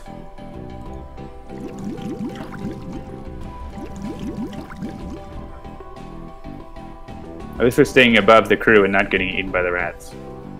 Well, you are. Yeah, I mean, the subwave inducer, probably. Yep.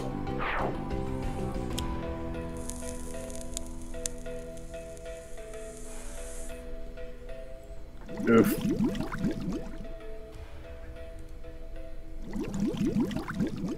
Well, expect the worst didn't do anything. Unfortunately. Well, you will get to heal from it, so... And they're all going after Tempest instead. That's unfortunate. Oof.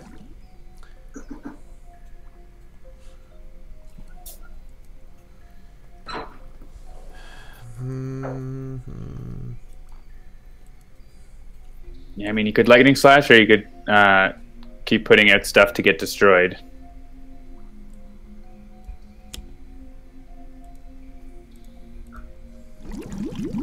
Lightning Slash it is. And you can't use powers. I'll give 1-1 again if you want. Sure. It's not looking good for Tempest here.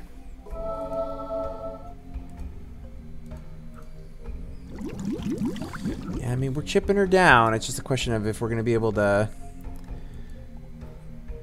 keep it going. I mean, if Tempest goes down, he could make everyone immune to toxic damage.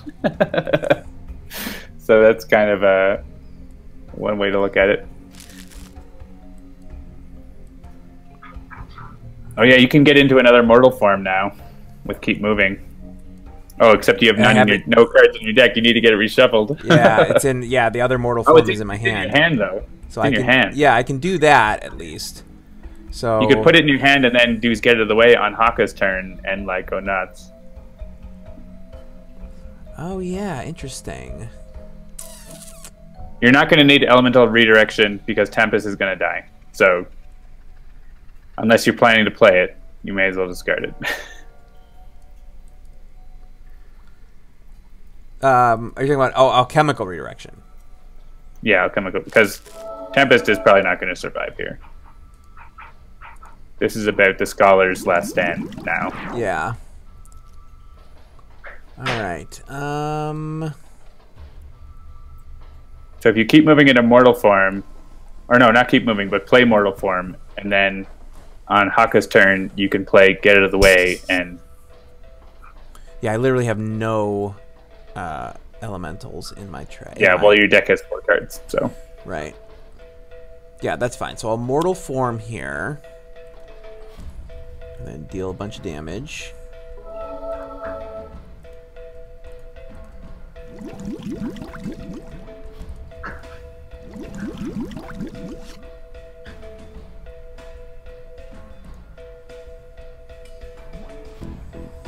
All right, so you're thinking play. Get out of the way. You'll hit everyone and heal. Yeah. You'll heal 3. So you'll deal like 4 and 4, and also have healed, or you'll deal 5 and 5 because you get a +1. 6 and 6 because of the other +1. So it's going to be a lot. Oh, I guess 5 and 5. Yeah. And we can do that again next round.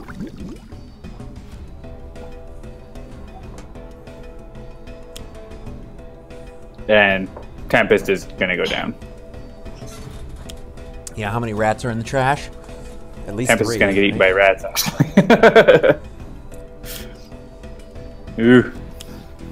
4 rats. There's so many rats. I don't think I've ever seen so many rats.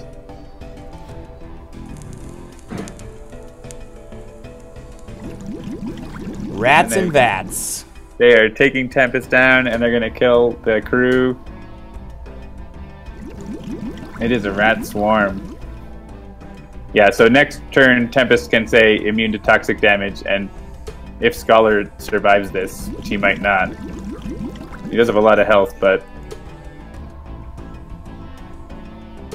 because this is going to make La Capitan deal damage to Scholar. I think, unless, depends on what she plays, you might survive. Oh yeah, and get out of the way is going to do so much damage.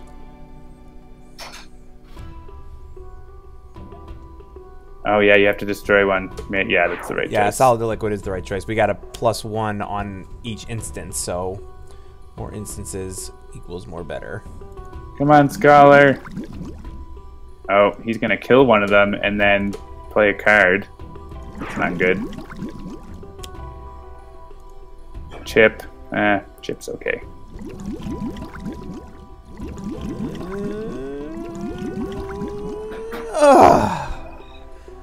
And we made it. Alright. Survived. Immune to toxic. Okay. Choose it. That's what it has to be. Until the vat blows up. Battleforge has successfully played a card for the last 5 rounds. Yeah, because do you want to draw a card or you want to gain hit points? Yeah. Oh, you've got enough. You've got lots of cards. Yeah, I got tons of cards. Yeah, just keep hitting like Capitan. I think this might be the round. Like Grace Under Fire, or sorry, the other thing is gonna do a ton of damage. Get out of the way. Too bad you haven't reshuffled, and you could get the other mortal form. That would be awesome. Yeah, and that's the thing. Like, I want. Yeah, I think I might just discard both of these. Well, actually, you could play one of them. Yeah, I'm gonna need to discard this.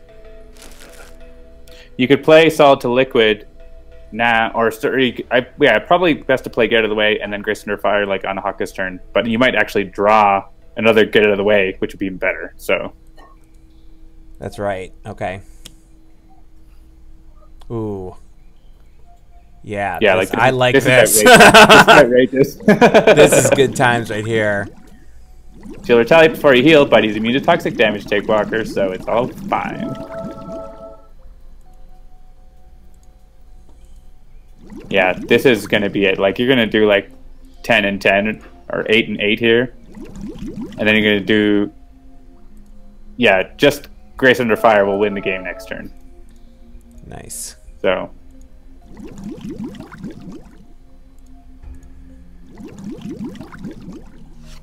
And that is why you never give up. The other guy, get out of the way. Beautiful. You going to do it, or you going to do Grace Under Fire? Or if you know when to turn loose? Your choice. Maybe I'll just keep moving. Yeah, I'm just hanging out for a while. Yeah, no, this is fine. We'll do this.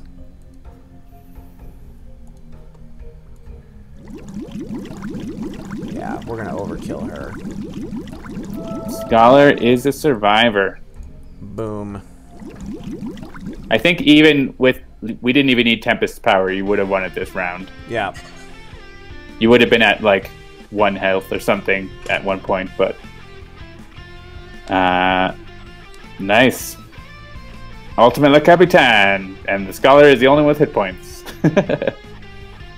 At 20. Indeed. New Dover cheers us on.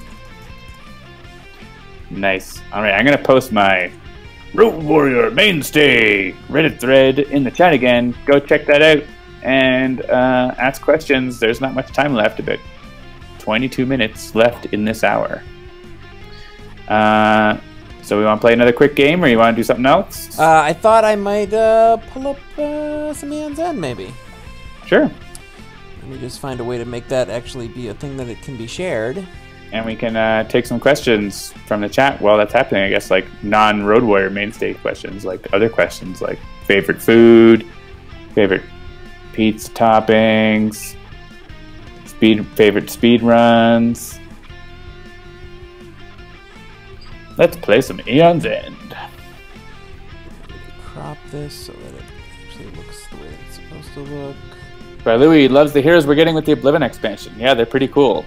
I played them on the tabletop and a bit in testing on the video game too. Sparky Wolf, what's your favorite thing to cook? Good question. I like to cook like Italian food myself a lot. But I also like making like pizza from scratch. One thing I really like to cook if I'm at a place with one is like slow cooker stuff. Like I like to make chili or tomato sauce or like chicken stock or other things in the slow cooker because things turn out really nicely. And like using like real recipes, not like can of soup recipes in the slow cooker. Like actually real ingredients and not weird tomato soup recipes. I made one of the best things I made in the slow cooker was chowder. That was super good. So someone asks, what state are you from? Oh, you've got your special soup that you make. Yes, and actually I just made it last week. It's a pumpkin shrimp bisque, and it is delightful. It is a very, and actually the night that we made it, we also made homemade apple pie ice cream. So we did like a full fall festival, and it was amazing. Yeah, it's like basically pumpkin. It's a cream pumpkin soup where you make your own seafood stock using shrimp shells or shrimp, shells, and it's really really good. It's a very rich soup. It sucks up the bread as you dip it in it really well, and you make shrimp in it. It's so good. Dynascene wants to know how would Road Warrior Mainstay fix things in Gravehold, and why would it be by hitting the enemy in the face with a big tainted rock? The problem is that Road Warrior Mainstay would be like dead already in Gravehold. It's only the Breach mages who have managed to successfully fight. So I think the Idealist could probably manage by getting a hold of some of the magic. Liquid Asylum wants to know, what state are you from? Personally, originally Liquid State, but then I grew up into solid form. Eventually, you know, I'll probably be gaseous, but for now. So originally liquid state. And I'm from Ohio. Yeah. What was the most complex hero or card to implement in the game from a programming testing perspective? Yes, Brian the Wolf Hunt. I know that because it would actually be too difficult for me to make the sound from Aeon's End come through right now, so I'm just leaving the Sentinels music playing. Here, I'll make it the menu. Guys has certainly been the most complicated hero over the course of Sentinels. Especially his cards. Yeah, I'm that guy, and let me see that. And I can do that too, where he copies other people's stuff, and that's been definitely the most complicated. Like aside from guys, we have sort of a hall of fame of cards that have been complicated. From the original set, Savage Mana, Twist the Ether, Rest the Mind were ones that were complicated, and a few other things. Bishop 83 asks, is the demo online or is it internal build? Yeah, it's online at eonsenddigital.com. Check the Kickstarter and you can play it directly on the Kickstarter page or click through to a full screen version. Yeah, so what you're seeing right now is the current demo that you can see, but tomorrow on the dev stream, John, so the way that Aeon's End works is that the Nemesis work somewhat similar to Sentinels in that each Nemesis sort of has their own mechanics and their own cards and their own way to play. But one of the things that is similar across Nemesis is that they have different tiers of cards, and so their deck is actually built out. It's not completely shuffled. Right? Am I explaining that right, John? Yeah. Hey, Jeremy, why don't you, in Sentinels, go to, like, the Temple of Zhulang in the Multiverse or something, so the music is better. Okay, I will do that. Young Haribo asks, is the current weekly one-shot a reference to Zoolander? The only thing I can say to that is, relax. Just relax. Don't do it. Sparky Wolf wants to know, caramel or caramel? I don't know. Caramel is a thing, and the other thing isn't a thing. So, Balui asks, what is the process for getting Night Mist to appear in Aeon's End? Well, first she needs to go to the Void and get stuck there. Yeah. And then she needs to try to cast about and find a way out of the Void and accidentally emerge through a breach in Gravehold, where the breach mages are like, I'll kill you! And Night Mist is like, whoa! And then she becomes a breach mage to help out. From our side, the process is, starting with Kevin Riley, the designer of Aeon's End, is working on the story as well as the game design. Christopher Bedell wrote up the story that you can see on the Kickstarter update, and about sort of how Night Mist gets there in a desperation story. But the designer of the game, Kevin Riley, is building, designing ideas and systems for Night Mist to use. We'll program her in. Once the stretch goal gets hit, we'll make it official and we'll program her in. Then she'll be available for alpha testers to test out. And that's where sort of the initial play testing will happen for Kevin and everyone to see how she plays, if it's balanced, make tweaks really quickly. Once we're happy there, it'll move into beta testing and integration into the UI, and then finally out to release. So there's a question, can someone explain Aeon's End? I'm not sure what I'm watching. I would be happy to do that, Liquid Asylum. So, yeah, so this is our next game. It's on Kickstarter now, and this is Aeon's End. It is a co-op game, so you can see that there's 2 mages here. You can play between 2 and 4 mages. For the demo, you've just got Jian here and Brahma. And the way that this works is a deck building game, which is a little bit different than Sentinels. Over here, you have the supply. And these cards here with the purple are gems. As I play them, I gain ether, which is my sort of currency. This card here is a spell. This is a spark. You want to prep spells to breaches. The breaches are the power source that let you use the spells. So you can see here, I'm at the beginning of Jian's turn. Jian has 2 spells already prepped. So I can actually drag from this spell up to what I want to damage. I'm actually going to damage the minion here. So I'm going to use this spark to deal 1 damage to the minion. I'm going to use this other spark to finally kill that minion. And so now that is going to be out of play. I can also hit the Nemesis if I want, which in this case is the Rageborn. And so that's the opening phase. I get to play or use my spells that I prepped in previous turns. Now I get to play from my hand. So this spell I'm going to go ahead and put on one of my breaches so that it's ready to use for the next turn. And then I'm going to play my gems to gain as much ether as I can. And I've got 5 + 1 ether. This +1 over here can only be used to buy a gem. That's why it's purple. It's the same color as the gems. Whereas this 5 ether can be used for anything. So what I think I might do, if I do that, I'll end up with 4. So I'm actually gonna buy this this jade, which lets me play it for 2 ether. Then I'm left with 4, so I'm gonna go ahead and buy this focusing orb, where I can focus any player's breach or destroy it, and Gravehold gains 3 energy. So I'm gonna buy that. Bought cards go directly into your discard pile. And one of the things about Aeon's End that's unique is that there is no shuffling. You don't shuffle your discards. So the order that cards go into your discard is what they're going to be when you draw them out of your main deck. So when I hit end turn here, I get to discard these cards in whatever order I like. So I'm actually going to do the diamond cluster first, then I'm going to do this, and then these match, so it'll automatically discard those for me. And I'm going to draw up to 5. I get a spark and a bunch of gems. One of the other innovations, you'll look at the top here, you can see these 6 sort of orbs here. That's because the turn order is actually shuffled in Aeon's End as well. So you never really know what turn is coming next. So sometimes you can get 2 Nemesis turns in a row. Sometimes you get 2 Mage turns in a row. All right, so now we're in Brahma's beginning. Now you'll notice that some of her breaches have these sort of, they're like not quite open. So I'm going to use this spark to hit the Nemesis for 1. The Nemesis right now has 68 HP there.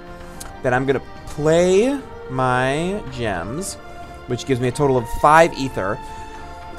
And I can actually use that. So you can see here, there's a difference. There's focus and there's open. Focusing lets you sort of crack that breach open just a little bit and then prep a spell to it this turn if you want to. But if you do that, you then have to use that spell next turn. Whereas if I prep a spell to a completely open breach, I can let it sit. I don't have to use it right away. I'm actually going to just... I don't think I'm actually going to do that because Brahma, I think, already has some diamond clusters. She does. So I'm going to use that 5 to actually buy another diamond cluster because diamond clusters are, when you play more of them together, you end up getting more ether. And then I'm going to prep this spark to the breach, and then I'm going to end turn. And I'm going to put those diamond clusters together. And then that'll be the end of her turn. So then she'll draw up to 5, and then maybe she'll go again. Nope, it's going to be the Nemesis. So the Nemesis plays Cleave, which means the Rageborn strikes. So it pulls out from the strike deck. We get Eviscerate, which is going to... it did 2 damage immediately. And now... Oh! Rageborn is going again right away. Bleed Static. Another thing, it's going to deal damage. Oh, this one's actually not going to deal damage right away. So let's take a look at that. Bleed Static. It's a power. Power 3. The player with the most prepped spells suffers 2 damage for each of their prepped spells. So explain to me how some of these work. Because like some of them I know you can sort of remove from play. Some of them stay in play until they act. How does that work, Jack? I can't see what you're doing, so I don't know what I've got Bleed Static Power. Power 3. The player with the most prepped spells suffers 2 damage for each of their prepped spells. Yeah, so powers start with a number of tokens on them. So it'll have 3 tokens on it. And every Nemesis turn, it removes a token. And then if it gets to 0, the bad thing happens. Right, okay. If there's some powers have a 2 discard clause on them, which lets you, during your main phase, do whatever that is to get rid of that card. Takewalker asks, does Kickstarter let you see what websites people find the page from? Yes, to some degree.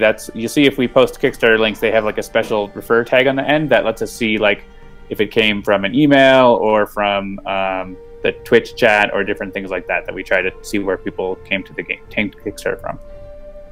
It helps us see like, is the Kickstarter being supported by, say, like Sentinels fans or One Deck Dungeon fans or Aeon's End fans or from a certain, like, you know, maybe news article or something. Or from stream chat participants. Yeah, or if we have any advertising.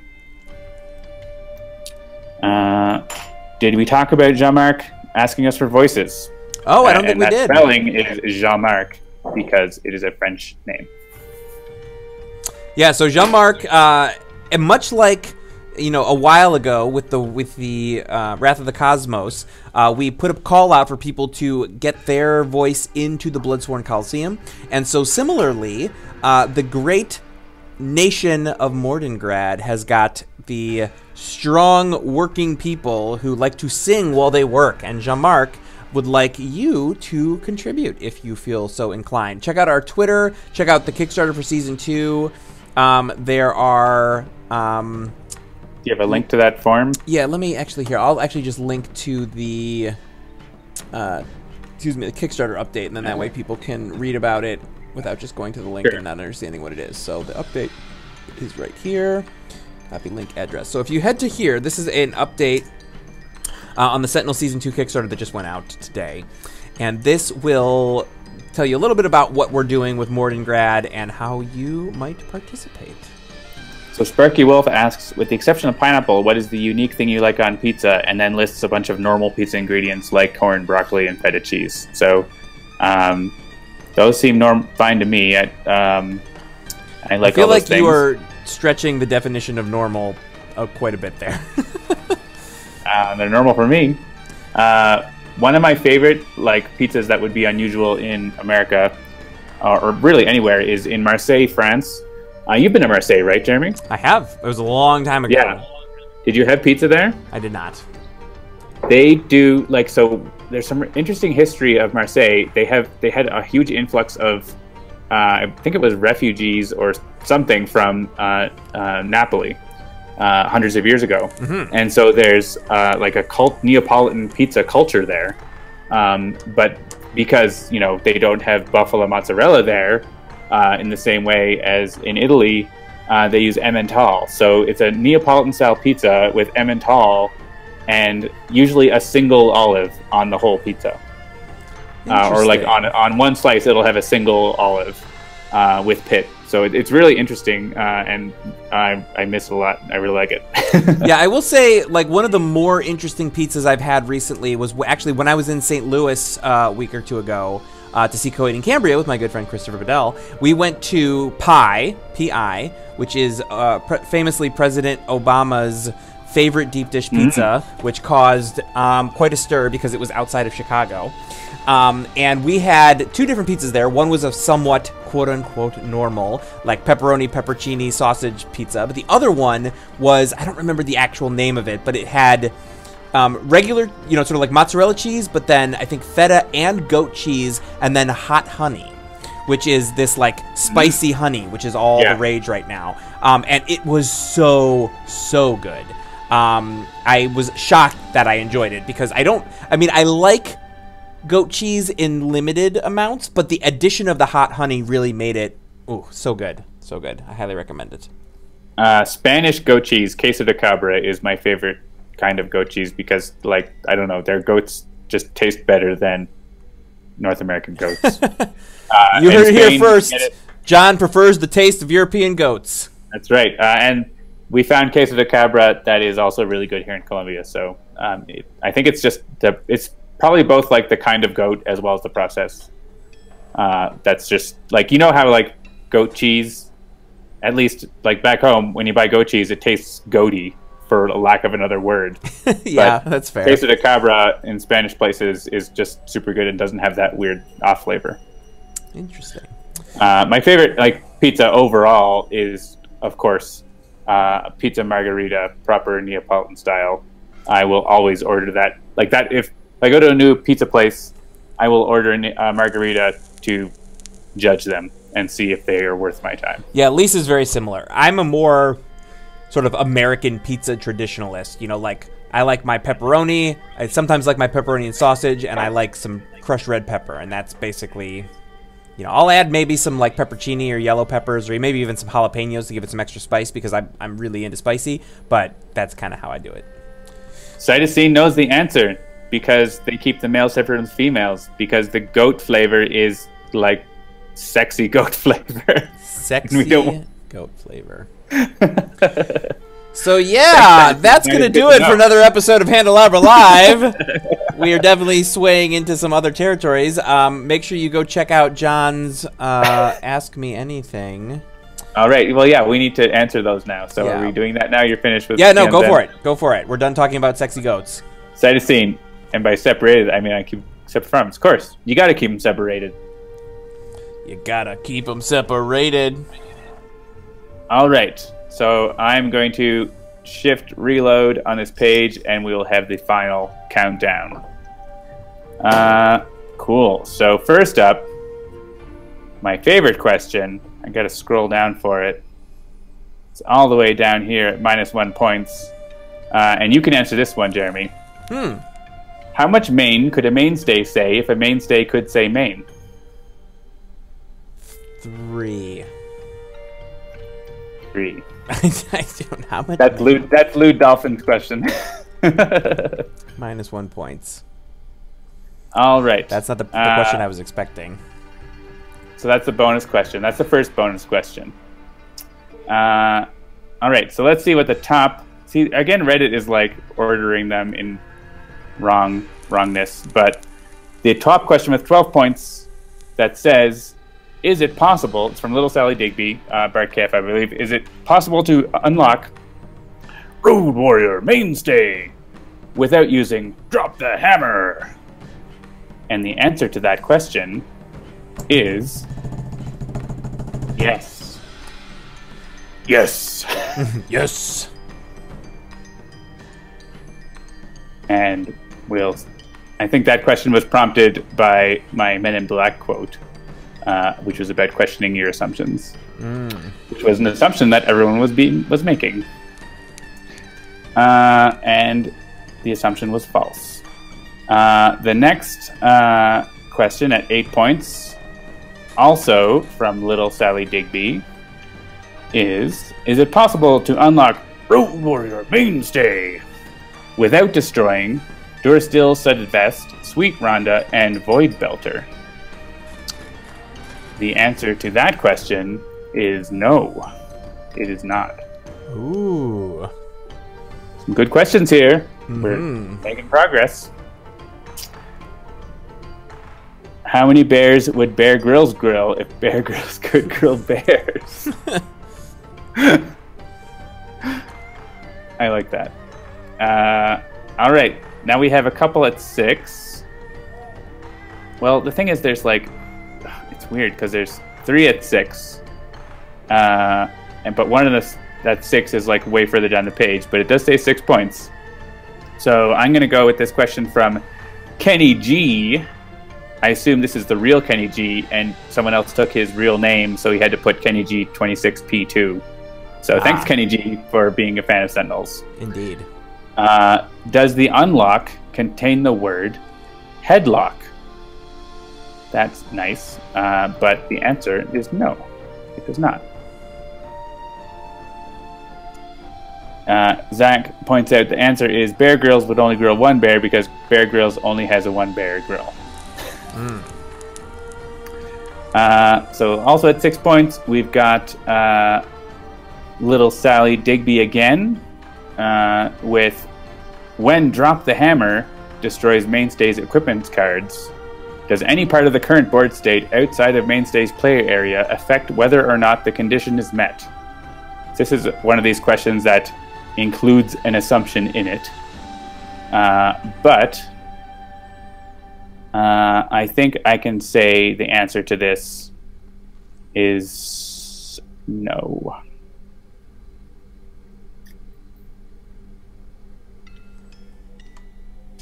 Yeah.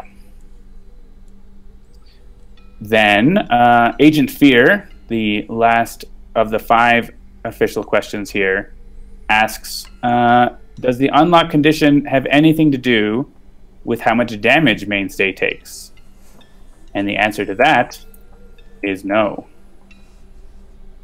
All right, so that's 5 questions. But there was another question I wanted to answer, even though it was voted up a lot, and it got voted down.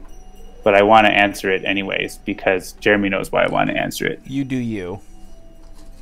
The question is from Little Sally Digby, and it is, does the unlock condition contain either of the words, turn around, bright eyes? Every now and then I fall apart. Turn around, bright eyes. Every now and then I fall apart. And I need you now tonight. And I need you more than ever. If you only hold me tight, we'll be holding on forever. Every now and then I get a piece of my heart. It does include either of the words "turn around," "bright eyes." So the answer to that one is yes. That's your extra bonus sing-along question. Thanks very much, Little Sally Digby. Great reaction from the chat about that. Every now and then I fall apart. You gotta find the metal version of that song. Oh, my favorite is the literal music video. The literal music video. Yeah. Right, hang on. Oh, it's so good. But Total Eclipse of the Heart. Hang on, I have to find that. Awesome. Okay, so those are the questions. I think there's a lot of information given there. But yeah, be sure to keep working on those conditions and figuring them out. And we will probably do another one next week if more things aren't figured out. So we'll see how that goes. All right, I just posted the Exit Eden metal version of that, and you should watch it because it's amazing. I actually have that whole album. That entire album is heavy metal covers of pop songs. So it's so good. So good, so good, so good. And my kids actually love it too. Like there's like a what's her name?